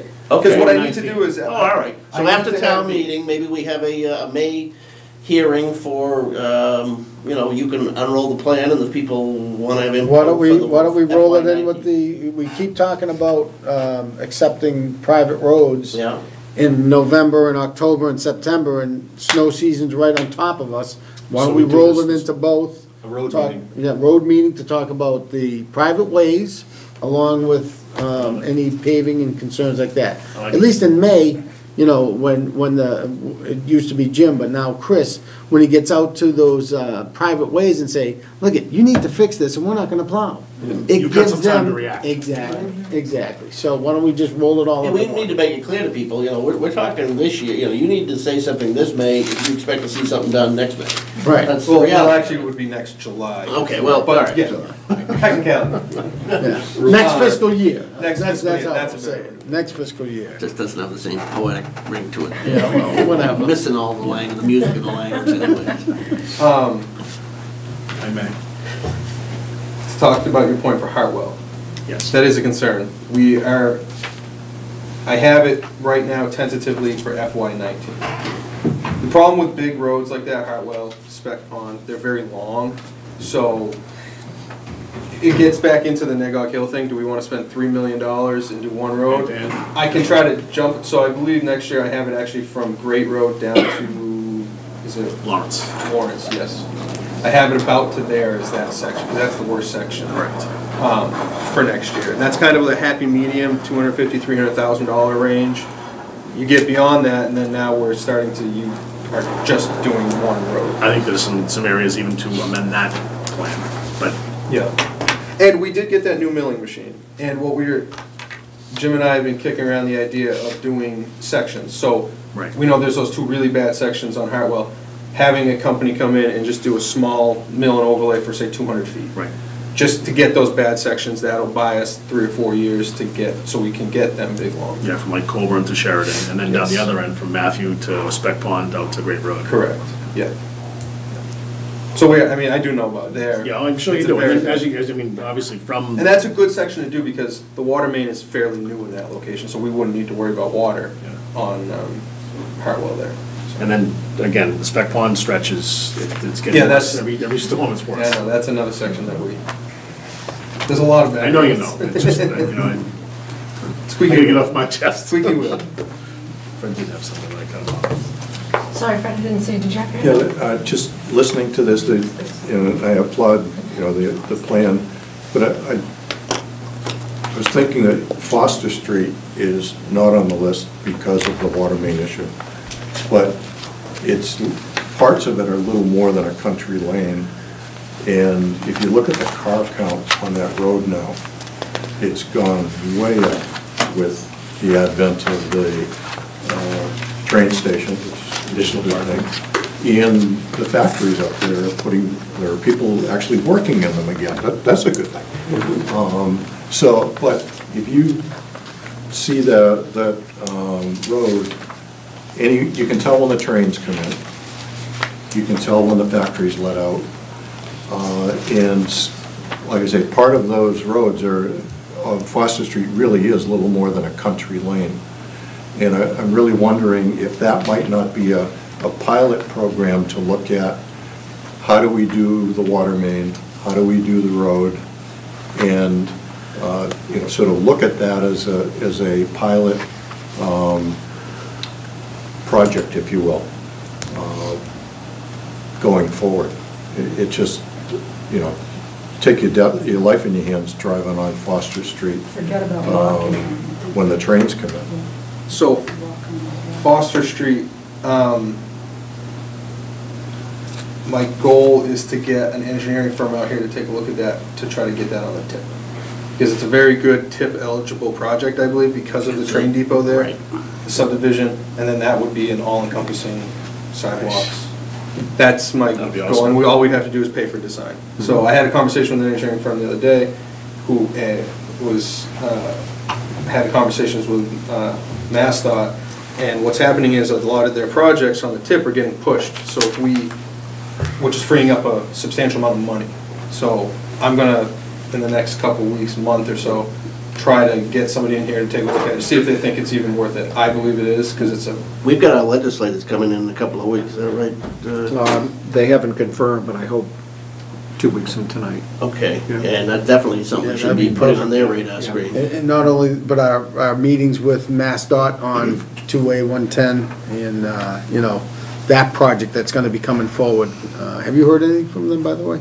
So that, maybe rekindle that fire. I'll give you a call just so we can talk about that. I asked the secretary about those too, like what do we do to engage, and for the immediate moment, her recommendation was that the MassDOT has a CIP program. I forget what that may be, their capital plan, but they're inviting public comment. It's no special standing for a municipality versus anyone else, but in terms of getting it on their universal radar screen, I'll send you the link, there's a portal where you could, I'd say if you're thinking about doing Foster Street, putting it on the tip, the way to get it on the universe right now is to put a comment in to the CIP, and was advised to do the same thing with our projects for King Street and Gray Road. So We're just gonna make that. in addition to all the other things we do. I was told that a lot of, in the 1 to 2 million range are really good projects. They're the quick ones that they're trying to get on to film. That's probably the range, I'm thinking for Foster Street, so that is I agree that's a bad section, and that would be an ideal way to do it. And we could get the water, they don't cover the water main, but that's a small expense of the project, and they would install it, so we would just have to fund it. Nice. That'll be good. We don't have to take a vote, we don't have to vote on it, it's just discussion, we'll get No, back to you. just receiving it now, we'll schedule for further discussion. Nice. Thanks for Thanks, all that. Chris. Thanks. Great work, Chris. Thanks, Good to have you here, Chris. Chris. That's what I was thinking half the time this whole conversation was going, so good to have it. All right, that brings us to item number 7, yep, 7, May 1st, 2017, annual and special town meetings, insert articles. This is your last scheduled meeting prior to the close of the warrant. It closes a week from Friday, but if you don't, but very much like to complete action tonight. There's a punch list of articles that you have not inserted yet, which is in the proposed motion, and it's up on the big screen too. But just, well, we have both of the enterprise funds from Water and Park and Rec. We have those. Bonnie has provided those numbers, which are inserted in the annual warrant. You've got if you go to Articles 5 and 6 of the annual town meeting. For the community preservation budget, I met with the CPC last week. They're going to meet again next Wednesday night. They have a pro forma article which appears in the draft annual warrant as Article 8 on the bottom of page 6, which what's in play right now is that there are 2 Park and Rec proposals for $30,000 apiece, which one is the feasibility design for the bathhouse, the other are King Street, 300 King Street improvements. Both of those projects are in the capital budget article that you've approved. But Bonnie had identified those as being eligible for CPA funding, so we're trying to get the CPC to vote to include those in their budget, which would allow us to take them out of general fund monies and put it into CPC money. So if the Community Preservation Committee so votes, when they meet, we can make that switch. If they don't do it, we'll leave those 2 projects in the capital budget article. CPC funds are not available if there is another source already identified, so we need to make sure that we get that vote before. Yeah, I mean, the town meeting has not voted to approve the monies. Right. Yeah, so for those projects. So we are looking for a funding source and would like to be able to bring them as community preservation projects to free up the general fund monies. A couple of alternatives right now. Right. So CPC didn't have the applications from Park and Rec until over the weekend, and they agreed to schedule a special meeting, which ends up being next Wednesday night, the 22nd, which is still 2 days before the warrant closes, but it's the community preservation's budget recommendation. It's their article, and so what we're looking to go with the budget to insert the article as it will be approved by the CPC. So that was my question about all these articles. Have all these boards taken a position on these and approved? I'm not aware that I know that the general manager of the Light and Water presented us with his enterprise fund. The commissioners did approve this. So that I'm aware of. What I'm asking is, you know, I have no problem putting these on, but if, you know, the Park and Rec doesn't vote for this through the commission, and, you know, why are we putting it on if they're not agreeing with it or supporting it? You know, so all I'd say is when we make the motion, we'll say subject to. That would be, Okay. that's All right? certainly fair. Because, Again, you know, has the planning board taken up their zoning amendments Yes, yet? the planning board has scheduled a April 2nd public hearing on their zoning amendments, but the town meeting warrant closes before then, so we need to insert those articles. I get it. And they are being finalized by And the Ag by the Commission planning thing's been in board. flux up till recently, right? Yeah. The language. Well, the Ag Commission thing is brand new, and we ought to talk about that a little more, because I think if you just do it, then the Board of Selectmen is no longer in the business of managing those properties, and maybe you want to have a longer discussion about that, where that happens, so. And if we don't do it this, we can do it in the. You can do it, November. it's not, the I mean, that- AgCom is not time sensitive. We're not issuing any new, and right now. And it was more, hey, we want to bring it to your attention type of.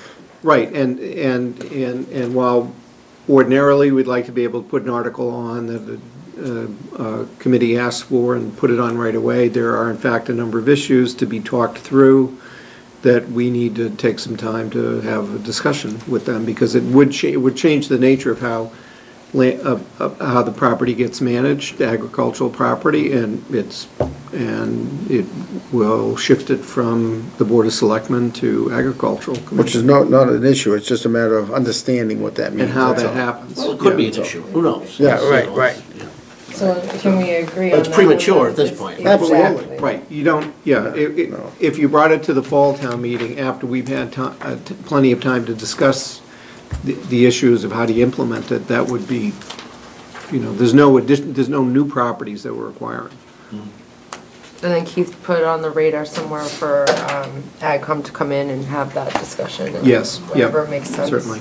Please, thank you. Okay, so, let's see, we've got an article that town council has drafted, which would allow us to follow through on our prior discussions about having an engineered or surveyed plan of this parcel, the assessor's map that this building and the Russell Street School and the others are under.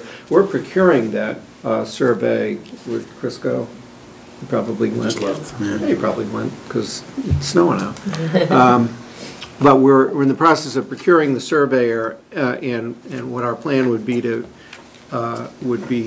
have Chris and myself meet with school folks and agree on where the line needs to be based on their understanding. We got a report back in November, and the request was to have essentially a surveyed plan that matches what the school committee's vote was. So we don't have it yet. We're close to it. The way we would handle it for the warrant would be to just identify who the plan by name, which would be, we'd identify who's the company that's preparing it, what the date of the plan is, and what the name of the plan is. And we would, frankly, if we're not able to pull it off, then we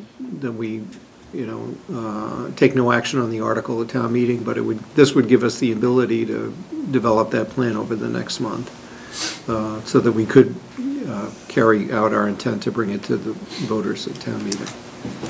One of the hiccups that we had, frankly, is that when we sent it out to surveyors, they said, oh, one of these pieces of property is land courted.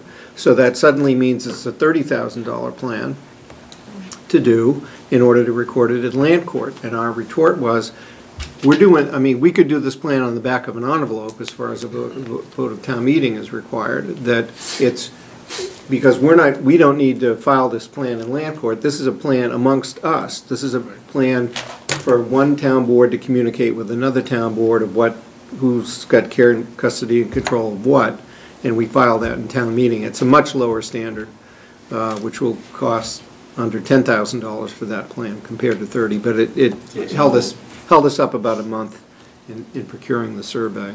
So we would like to have the opportunity to bring it forward to town meeting if we can get it all together and come to agreement between the town and the schools. We kind of should have that before the library vote, right?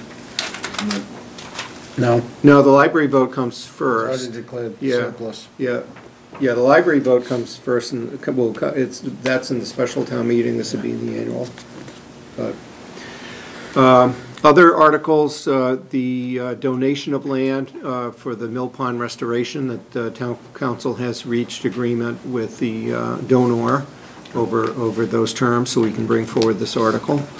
The treasurer has asked for language to be adopted pursuant to the Municipal Modernization Act regarding prior borrowing votes that we took and it's and so that article is contained in here. It only requires a simple majority vote, not a 2/3 vote. And, you know, this is the first time going through that, and, you know, I'd like to at least have some discussion with him in regards to the impact.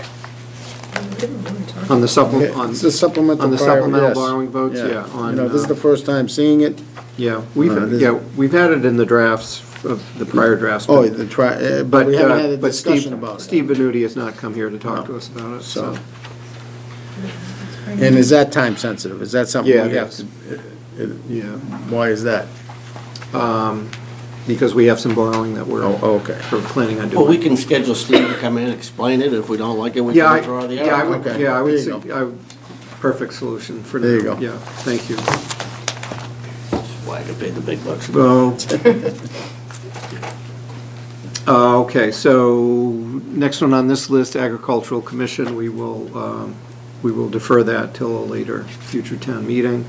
The town bylaw amendment on departmental revolving funds, Bonnie has now prepared that. You saw the pro forma of what it looks like in earlier ones. It's on pages 20 through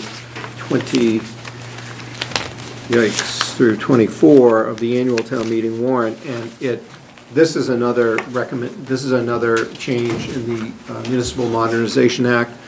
In the future, rather than having a long article every year where you adopt all the revolving funds, the law now says you adopt a bylaw one time, and then annually you will identify what the dollar amount is in each of those. So it'll be a much shorter, more compact annual article. But the first step is to adopt the bylaw that's consistent with the new with the new law. There's no additional revolving funds. We just repackaged the ones that we have in the form of a bylaw. So we're compliant. In order to comply with the new law. And the bylaw would take effect for fiscal 2019. That's why we're actually have two articles for revolving funds this year. The usual article for fiscal 2018 and the bylaw, which would take effect for 2019. Let's see, there's the proposal which you wanted to discuss of whether to seek another home rule petition for additional package store, all alcohol package store license or licenses. Just so you all know, I don't agree with it. I don't know where it came from. I don't either. Well, you all said it at the meeting.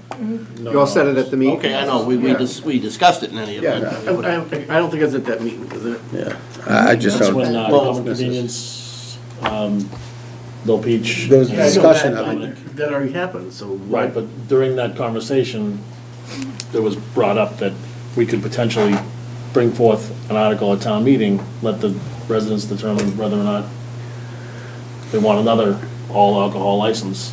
We definitely discussed it. We brought it up. And this has been on our list. I think the last meeting we discussed it, I know a couple of members weren't here, and we said we'd bring it back to another meeting when everybody was here to talk. Yeah, and I'm not recommending that you do this or not, but it was, I'll advocate for it. but you had said that you had wanted you had said at the public hearings that was something you wanted to explore, and the way you explore it is to look at whether you put it on the warrant or not. So, just let me know. All right, well, I'll make the pitch that I think it's the state law that's behind the times, and if we are able to offer more licenses, we saw who the other applicants would be, and they're fine businesses that are already, selling beer and wine. I agree with that, Pat, but if we are gonna do it again, do we want to limit it to say common only? Oh, I wouldn't be in favor. I just say 2 more licenses. I mean, I don't know. Oh, yeah, you could do it. You could do it anywhere. Yeah, I just think, we do have a business district going in the Groton and one going into air. Yeah. I don't think the idea's gonna happen there, but if someone come along sometime, I'd like to. Look, making it more competitive is fine with me. I just think the it did come up in the context of the discussion with the other people there, and, I don't want to speak for others, but I would have gladly have awarded a license to each of the other two applicants, not to say if we get 2 more licenses that they would automatically get it, but I don't think it throws the town into jeopardy. I mean, we're trying to have, a bit more commerce in town, and, the days when you think of having a liquor license at a convenience store that already sells beer and wine is gonna bring rack and ruin to the town, hopefully we're getting past that. And we retain the option of withdrawing a license or punishing anybody who abuses it over time. So, I would be in favor of putting the article on there for 2 additional licenses anywhere in town, and then having a hearing for it, before town meeting, so that if there's a large sentiment against it, we'll hear about it, and if the people want to make their case for it, they can do that too. Then I really don't have a problem with it, as long as it's just a limit to one spot. Yeah, I didn't even notice that part of it, Joe. Yeah, you could have it, you certainly could, I mean, the standard thing is to request it anywhere in town. The unusual thing would be to ask for it in a particular neighborhood. Right, that's how the last one came forward, though. We did. That's right, yeah. That's probably we why did the it- language is here this way now. Right, and that's why, then all I did here was give you the language that just passed the legislature, but we can certainly redraft it to be town-wide if that's the board's pleasure. I tend to agree with Mr. Glaby's logic, and everything you said, basically I feel the same way. The only reason we'll leave that language in there is if we specifically wanted to grease the skids, if you will, for the other applicants that came in. Yeah. Because they're there, yeah. And I don't feel the need to say that, although I'd say publicly I was impressed with both of them. If we had 3 to give out that night, I would have given them all 3. But that, that doesn't mean I can't say no again to them down the road, They might have somebody at a different location. I think if you did want to proceed with a home rule petition town-wide, that you would want to identify how many licenses are you speaking of, whether it's 1 or 2 or 3 or whatever, so. 2 seems to be the highest number we've talked about, and although I'm open to any discussion on that, I can't anticipate a... Keith, are you trying to say, try to figure out how many people might apply for it? No, how many licenses do you want to issue? Yeah, because... How many licenses do we want to have available? We don't have to issue all. Right, that's true too, yeah. Just having it available doesn't mean you have to give it out. Do we have to nail that kind of detail down tonight? Go to print in 10 days. You could, let me say that when we brought it to town meeting last year and didn't specify how many licenses, the motion that you offered was 2 on the floor, and you got knocked back to 1 during debate, so I think you ought to, you could do that again. You could leave it to the voters to decide how many licenses to go for, or you could, we could leave it, if you put it in the plural, then, I will say that the town council had recommended that if it's in the plural, you should identify what the number is. That's why, on the eve of town meeting, we drafted a motion that said 2 licenses. And on the floor, the debate amended 2 down to 1. So you can do that again, or you can... Deputy Chief, do you have an opinion on this matter? I think, we had all 3 applicants come in for the last one. They did have plans to keep an eye on kids going into the convenience stores and stuff like that. I think that was my concern was, I know we have beer and wine in them, but all their designs originally were to have the beer and wine up front by the like you go into Little Beach, Little Convenience now, and it was all up front, and the coolers are all right there. As it expands, the wine is now going down the last row, all the way down to where the milk and everything else is. So they've already changed their original plans from when they set up a design. So just my concerns are, the access to the alcohol. A package store is a package store. The kids aren't going into there for picking up candy and stuff like that. But I think that it's the marketplace that's going to say how many package stores do we really need to have in the town of Littleton? But you guys, you have to probably set a number beforehand. All right, guess what we want to do? I don't know how we arrive at another number, to be totally honest with you. I think we should be specific, although there's no magic number. Yeah, exactly, like how, you know. Yeah, by the time you get to the legislature, the legislature, upon receiving a home rule petition, wants to see a number. Yeah. That was why there was the motion That for makes two sense, I just don't know last how you year. come up with the different number. Well, you know, I just think if we get in, if we only do one, then we get right back to the same situation Yes. of who wins the magic ticket, you know, and especially if we're gonna do it town-wide and the options are there for other parts of town as yet, then two, I would suggest that as a number. Who knows, town meeting might shoot it down altogether, that might I reduce it. anticipate town meeting would, but if that's. Well, I mean, that's, say your piece if you think that's the case. I don't think we, I mean, again, we can get them, you know, the state can approve them and we can have the licenses. We don't necessarily, if what Deputy Chief is saying and one of the potential applicants has changed their design. But isn't that more an enforcement license on an existing license, rather than, I mean, if they're not following terms of our agreement? That's a good point. on I mean, existing- if we determine, you know, from doing a site visit or whatnot, that it doesn't, I don't think that's someplace that I want in our town selling hard alcohol. We don't have selling beer and to, wine. don't have to give it to them then. We don't have to give any of them. Right. We can, if we get awarded 6, we can not award any of them. We could take away the beer and wine license from the place that's not, Complying. not complying. And excuse me, I apologize. I think my point to that was they're going to need so much more room to bring this in. Yeah. That it's not gonna be right up by where they're seeing everything. Behind the register. To add all this stock into, they're not big stores. Right. It's gonna take up considerably more room. Yeah, but Just see, again, I have a hard, I'm sorry, Mr. Knox. we just talking about the license, we're not talking about, we shouldn't even be talking about the stores. Yeah, that's a good point, Joel. Good point, yep.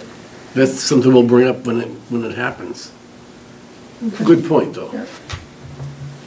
Well, I've got bigger priorities than that, but I do, if it were on the warrant, I'd vote for it, and I expressed an earlier interest in advocating for it, so I've done that. So whatever the board decides to do, that's fine. You want to say something? No, I'm good, because you're right, it's not in relation to the license. I'm opposed to any additional license, so. How are you selecting Knox? Pardon me? What's your thoughts on it? As long as we word it and we keep it at a certain number, a low number, and we don't limit in the part of town, then I'm fine. 2 for Littleton wide? That's fine with me. Okay. But 3? I mean, I have a tough time. I'll agree with that, to bring it to town meeting and let the people have their piece. And I'd, do this under the condition that we make a point of having a hearing, on that article, or an agenda item anyways, sometime the month of April or whatever, so that if people, Public input. if they want to come out of the woodwork and say, what the hell are you doing? Then fine, do it then. You don't have to wait for town meeting, you do it early, That's right. So before I forget to that point, one thing that we probably need, and maybe Clancy could help, but I'm thinking we need just like a little matrix of all these articles, and like, is there a public session planned, when is it, just so we can get our heads around. So I totally agree with that, and some are already in works, and I need to get my arms around where do we have a gap if we need But to. it might be one night. Yeah. Because it's there's a very short list of public hearings that are scheduled on these. Right. I mean, We made a the zoning. commitment on the sewer one. Yeah, the zoning articles The will library. be in front of the planning board, library, sewer. Yep. Okay. Now, Probably the space needs, one needs, do we have? no, it's not, there's no funding. Oh, that's right, it's already, Yeah. nothing on this warrant. Mr. Sanders? I just want to ask, how many licenses do we already have on hand? 4. Is it 4? Which will trade 4, right? 4. Just 4? And We- then 2? 4 all liquor, that is. Yeah, For all liquor, yeah. all liquor. So are we asking for all liquor on these 2? That would be the request, yep. And did the two candidates that didn't get the license? I think it's three. Were they asking for all? Two by quota, one by Yeah, special ed. just in reference to the last time we had an open, if you don't mind me answering this question, the last time we had an opening back in January, it was for the one additional all liquor. We were adding three applicants, happened to be people who all had, well, two had beer and wine licenses, were looking to upgrade. The third was the current operator of a all liquor license, which was moving to the Point. So everybody there, had some experience with liquor license. Well, I think whatever the number is that you want to have, I just think that, put it in and give the people the opportunity and explain what it is that you're trying to do and why you're doing it, and let them make a decision. Great. Happy to hear you say that, George. Okay. George, you stand correct, there's three currently in town. We went from 2 to 3. Okay. So this would go up by 1 or 2 if it were approved. This does not include restaurants. This is. No, This is just considered package stores. off-premises. Yeah, package stores. Full all liquor alcohol. off-premise. We also have package store wine and malt licenses. Yeah. So you ready? I'll do the motion and I'll leave out the, the liquor license. So there's no article numbers here? No. So I'm gonna just insert these articles with no numbers. That'll be printed out. Clancy will fix it for you. Move that the Board of Selectmen vote to insert the following articles onto warrant for the May 1st, 2017 annual town meeting, subject to approval as to form by town council and subject to approval and votes of commissions and committees and boards. FY 2018 Water Enterprise Fund operating budget requested by the Water Commissioners. FY 2018 PRCE Enterprise Fund budget, Park and Recreation Commission. FY 2018 Community Preservation Budget, Community Preservation Committee. Town Hall Middle School, Russell Street parcel. Acquire land for the 101 Harvard Avenue for Mill Pond Restoration Project, Clean Lakes. Supplemental prior borrowing votes for premium to pay project costs. We'll have a meeting on that one. Town bylaw amendment, departmental revolving funds. Zoning bylaw amendment, senior housing development, accessory apartments, and temporary moratorium on retail sales of recreational marijuana, the planning board.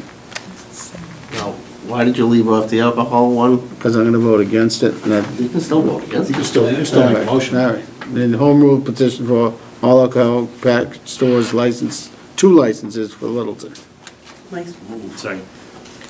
It's been moved and seconded. All those in favor say aye. Aye. Aye. I'm aye for everything but the, It's been duly noted. on the home rule petition. Get that down, Clancy, will you? Looking at you. You'll be up to an A- by the next week. I just think it's sneaky the way he did that. Why? He was before he was against it. You left it out. Time for a drink. I was gonna let somebody else make the motion that was supporting it. I wasn't supporting it. I wasn't supporting it, so you guys Yes, support it, you're go all ahead, make set. the motion. You did everything you needed to do on the warrants. So thank you. Excellent job, team. We've got a docket for our town meeting. See this like a All right, very good. So that brings us to, we already did 8A, so we're gonna skip that. Yay, we got some funds there. And we're gonna go to 8B, the 2018 operating and capital budget updates. And we don't have Bonnie tonight, but she had, we've got Fred's in the back of the room, and we've got Mike here, and I know that the only new information in the packet was was information about a proposed FY 2018 field maintenance budget. And what you also have the response from the school committee that we received today. To my understanding, what the team was trying to do was to identify what are the costs that are associated with field maintenance, and then just to pluck them from wherever they are and put them in a single budget to respond to what we understood was the request that the voters wanted to see what that number was.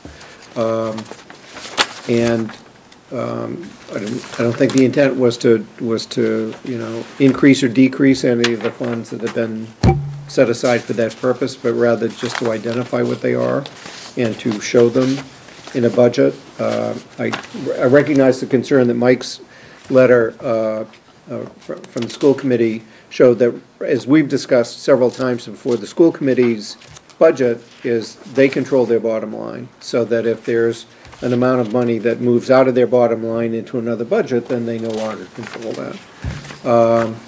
And if... It's a budget buster. Yeah, so, so I get that, and so maybe the thing for us to talk about is that whether we could be accomplishing the same, whether the intent was to actually carve out another budget that's called field maintenance. The way, for example, that in the operating budget, we have one called road maintenance. And, we have the other highway expenses, but we pulled out one that says road maintenance so you can see what it is. I think what we're trying to do is to do the same thing for field maintenance, but since some of that money comes from the schools, the thought was, well, maybe you'd have to lob it over from the schools to the town side.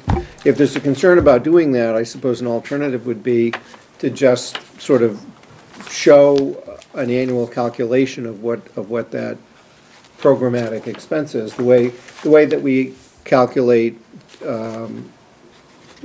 school spending, which there's a formula that the state uses. We input data from the town side, the school inputs data from its side, and from that is a calculation of what's the total school spending. But the various buckets are under whoever's control it is. For example, group health costs, not to go too far with this example, but group health costs for teachers is in the town budget because that's the way we ensure that bill gets paid, because our budgets are line items, and that we would and the way that we can ensure that the group health cost gets paid is if it's in the town budget.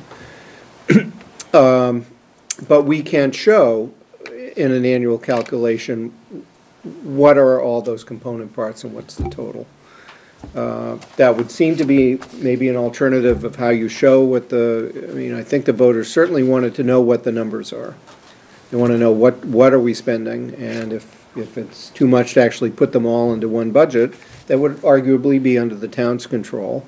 Maybe we do it in some other way where we present the information. Yeah, but I don't think that's what Mike's saying. All Mike's saying is that he doesn't want to give the 30 grand up.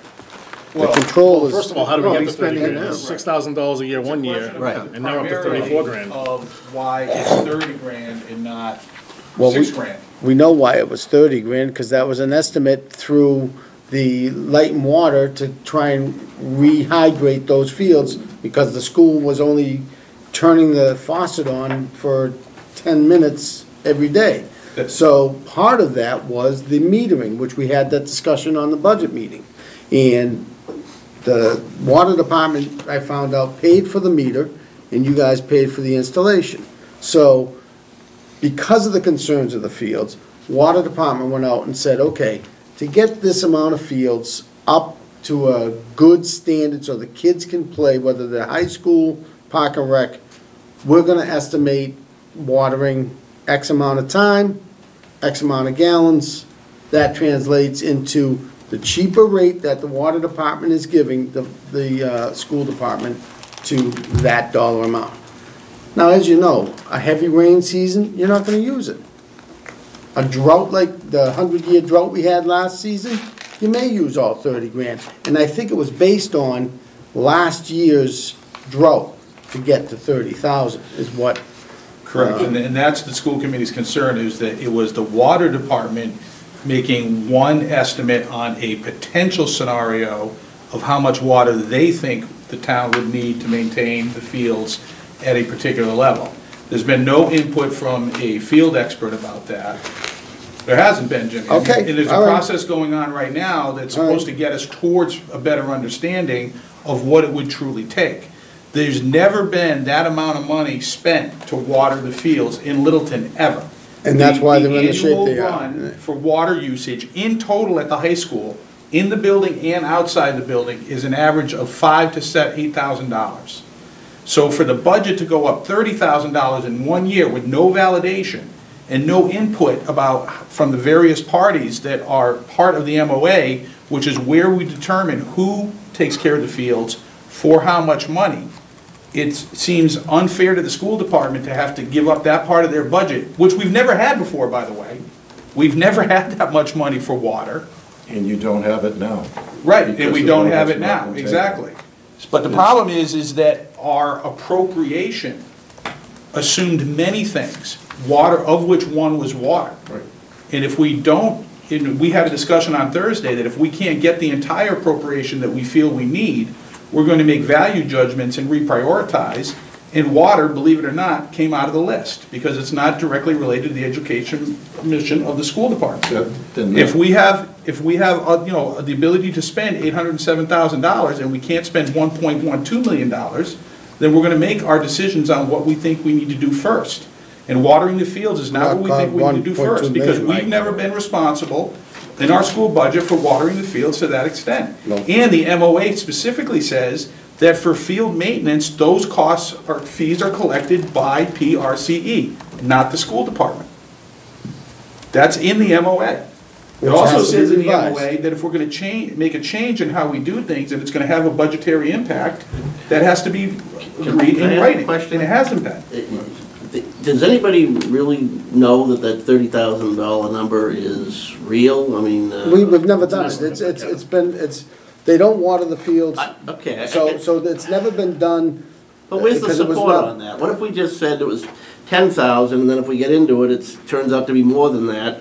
We do a reserve fund transfer or something or other to do a one-time funding of it. Is it anticipated that $30,000 annually would be what's needed, or is that just a repair cost? It's based on. Is that a repair cost? It's based on a time and amount of time based on the number of sprinklers and how much water is gonna be To bring it back to snuff, or just to maintain. Okay, well, that's just mind-boggling that would be 5 times the amount of what's currently being spent. Because it was never done, Paul. Yeah, I have seen the fields. It's never been done, that's why. And the school is, you know, that's why the water department said, you know what? We'll give you a break on the water per gallon and a separate meter.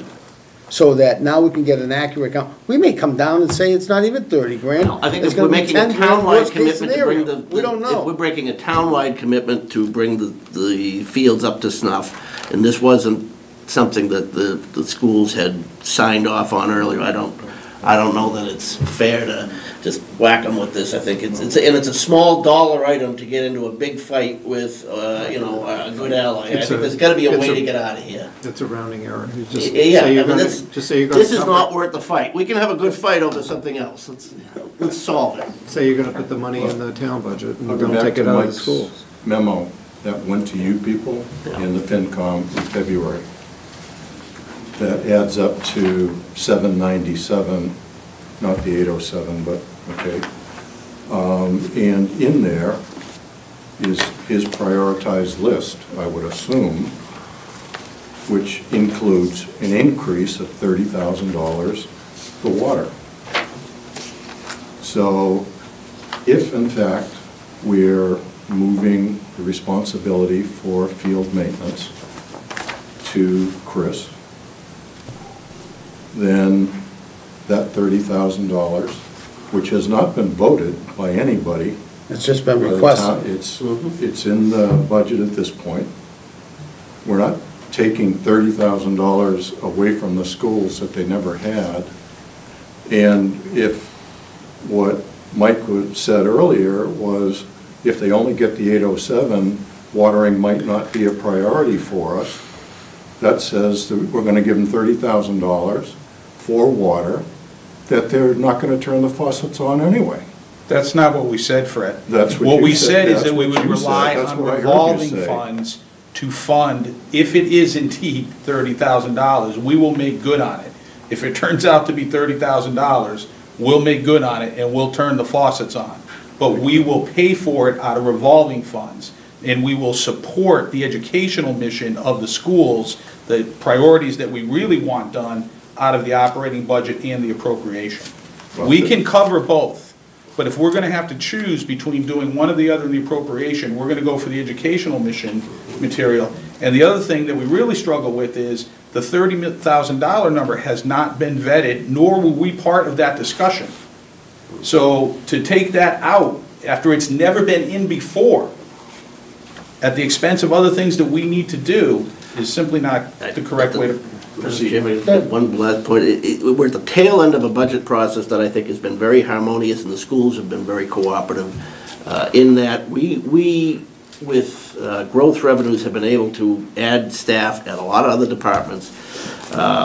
You know, in the schools, if they had acted as some folks in other towns or this town in past years, you know, they could have been much more of a bloodbath on the floor for that. I just think it's, you know, we ought to recognize a good working relationship and let a small one ride, especially given the murkiness of how we got to this point. And if we can figure out a way, as Keith said, this is a rounding error, to absorb that 30 grand, if it happens to be 30 grand elsewhere, and if it doesn't happen to turn out to be 30 grand, oh, happy day. But let's get the fields watered and stop taking it out of there. Agree to spend the money, agree to what the program should be, what they require, and then frankly, there are opportunities for us to make adjustments to the budget.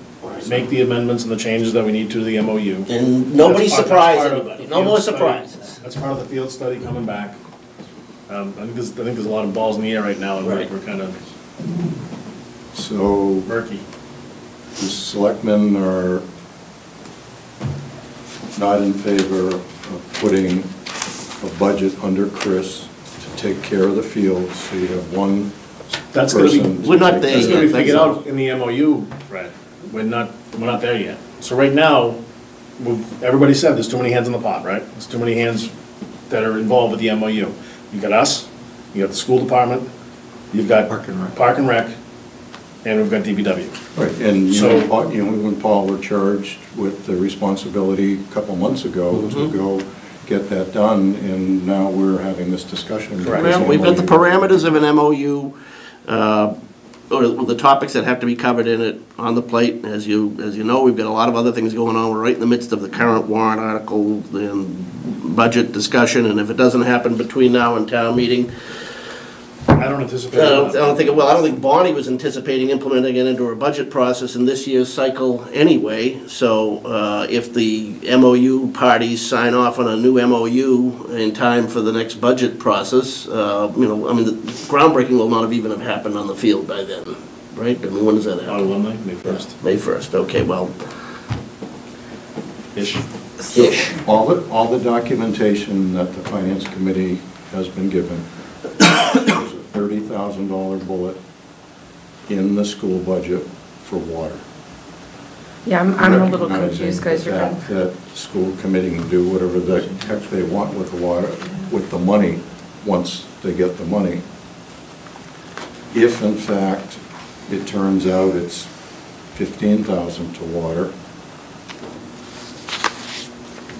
what happens? Right now, based on the discussion that the school committee had on Thursday, which we will carry forward to our public hearing on March 23rd when we actually vote the budget, the assumption is that there are several items that will be covered by revolving funds, including the water. So if it turns out that it's not $30,000, we will budget $30,000 through revolving funds to cover that. If it turns out that it's less, then we will spend less in revolving funds than we had anticipated, which is something, a budgeting mechanism that we've been using for several years now, and that's how we do it. We put the placeholder in there where, you know, if we find efficiencies in the budget after the fact and we don't need to tap the revolving funds to the extent we thought we would, that's good news for all of us. But it will be budgeted appropriately, and it will be covered, the $30,000 along with several other things. Okay, I have a few questions of my own, but Mr. Sanders has had his. I'm just wondering, you know, we changed the rules and regulations on this community preservation budget that we have. We matching the funds and so forth and putting it in there, and we changed it where you could use it for recreation. The state changed the law so that community could use it. Why can't you use, I mean, you're using fields, that's recreation to me. Why can't the money come out from over there to take care of the water? It can't, George. That's Very no- specific. That's normal maintenance, and it Yeah. can't be operating expenses. operating money. If we were going to do an improvement Try or that, it can't be done. That's a good. We ought to change it, we ought to change it, that's what we ought to do. Well, that's part of the state law, unfortunately. But, yeah. Okay, so I'm having a hard time following exactly what the plan would be, but maybe one of my questions is, I mean, to Fred's point, I'm confused on the fact we did want to have the maintenance funds in one place, right? That was, okay, so I thought we said that wasn't something we were talking about, but that is. That's what we've been, I've seen this little graph here several times now, and that water thing's been on there every single time. Yeah. Okay, that was the first thing. Okay, now Mike, help me understand the revolving funds versus the, say that one more time about how you. Our initial budget request was for $1.12 million, and it had a list of the things that we wanted to cover. In working with you guys in the FinCom, it became apparent that there was no way that we were going to be able to sustain a $1.12 million increase in the school department's appropriation, which was not unexpected on the school committee's part. We agreed that we could get to $807,000. And when we, in different scenarios that we showed, yes, $807,000 maybe would include the water along with the other things.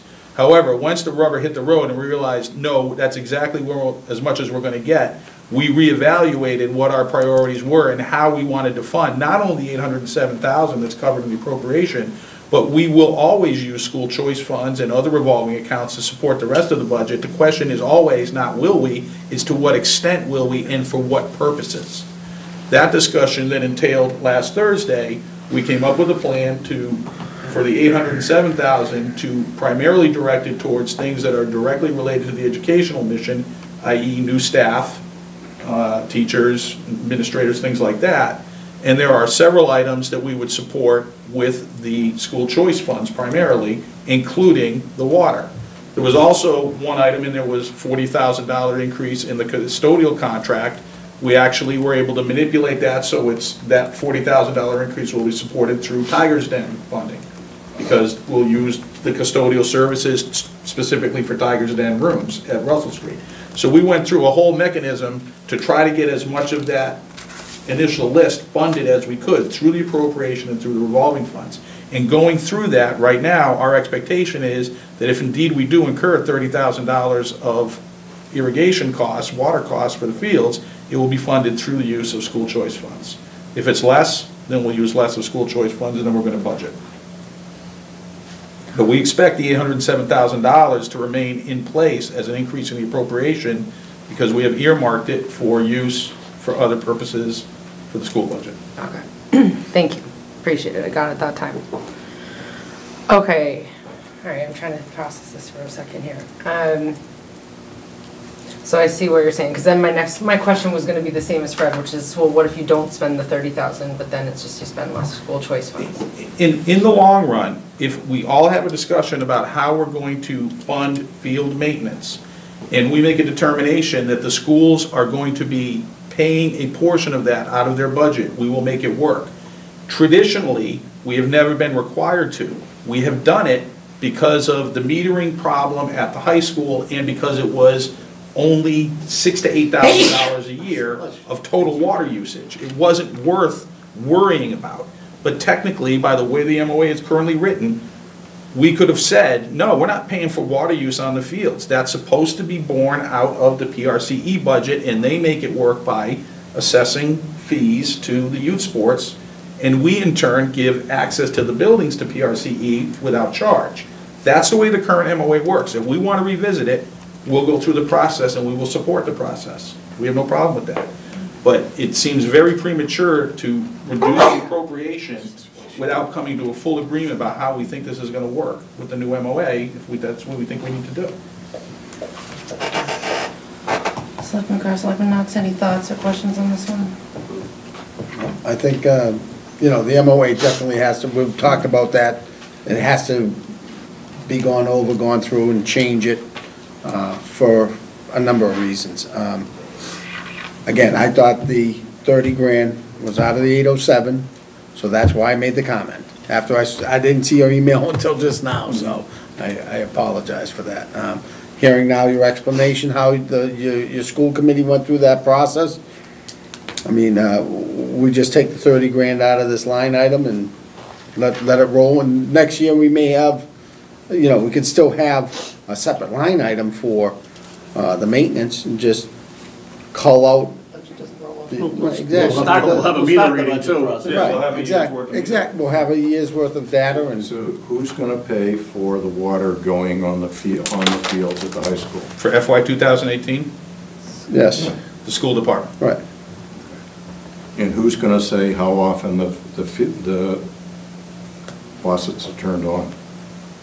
The Because faucets they have work. always been turned on by the highway department. The school does not turn on the faucets, nor do we actually tell them when or when not to turn them on. I think the problem what happened with last summer is that the normal water usage, which they've always been able to use because it always seemed like there was green grass, maybe not as green as we would like it, but it was green enough because of the circumstances last year with the severe drought. It clearly wasn't green enough, it was very brown, and nobody adjusted the water usage.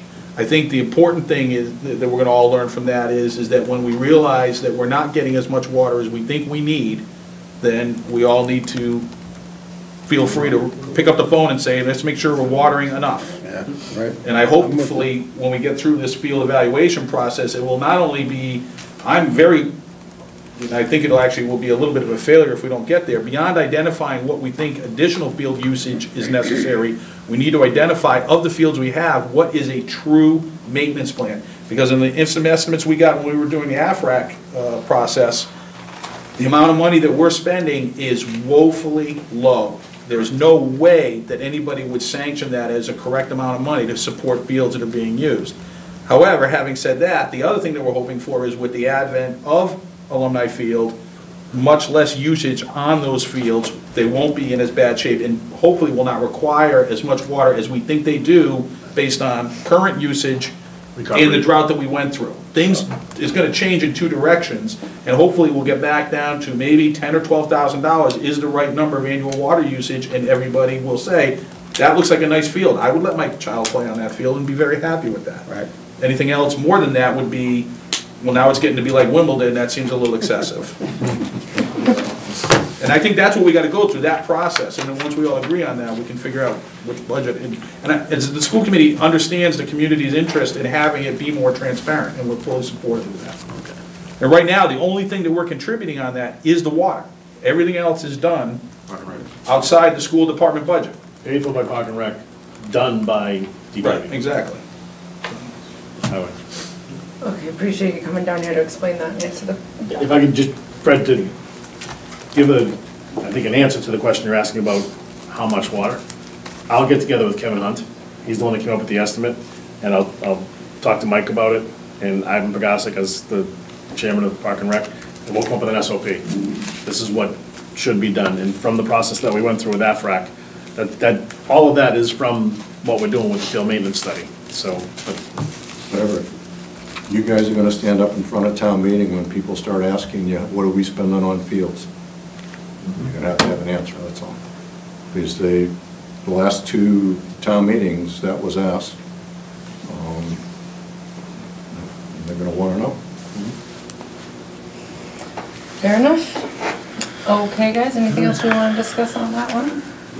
Can I just say, because I'm taking notes from the meeting, would it be fair to say it's understood the highway department would determine when to water the fields and the school department pays the water bill for the school? Yeah, because we got the meter right in there. I didn't want Nope, that's to, fine. I didn't want to put down anything This that, only did more than $30,000. I'm not putting a dollar amount in. This is better. Yeah. More would be bad. put a cistern. Okay, thank you. Pray for rain. Ready for rain, Yeah. there you go. How about snow? How about 2 feet of snow? Ooh, that's it. That's your, All right, down all the make a other motion to adjourn. Second. Been moved and seconded. All those in favor say aye. Aye. Thank you very much. Thank you, everyone, for coming down. Good job, Madam business. Chair. All right, well done.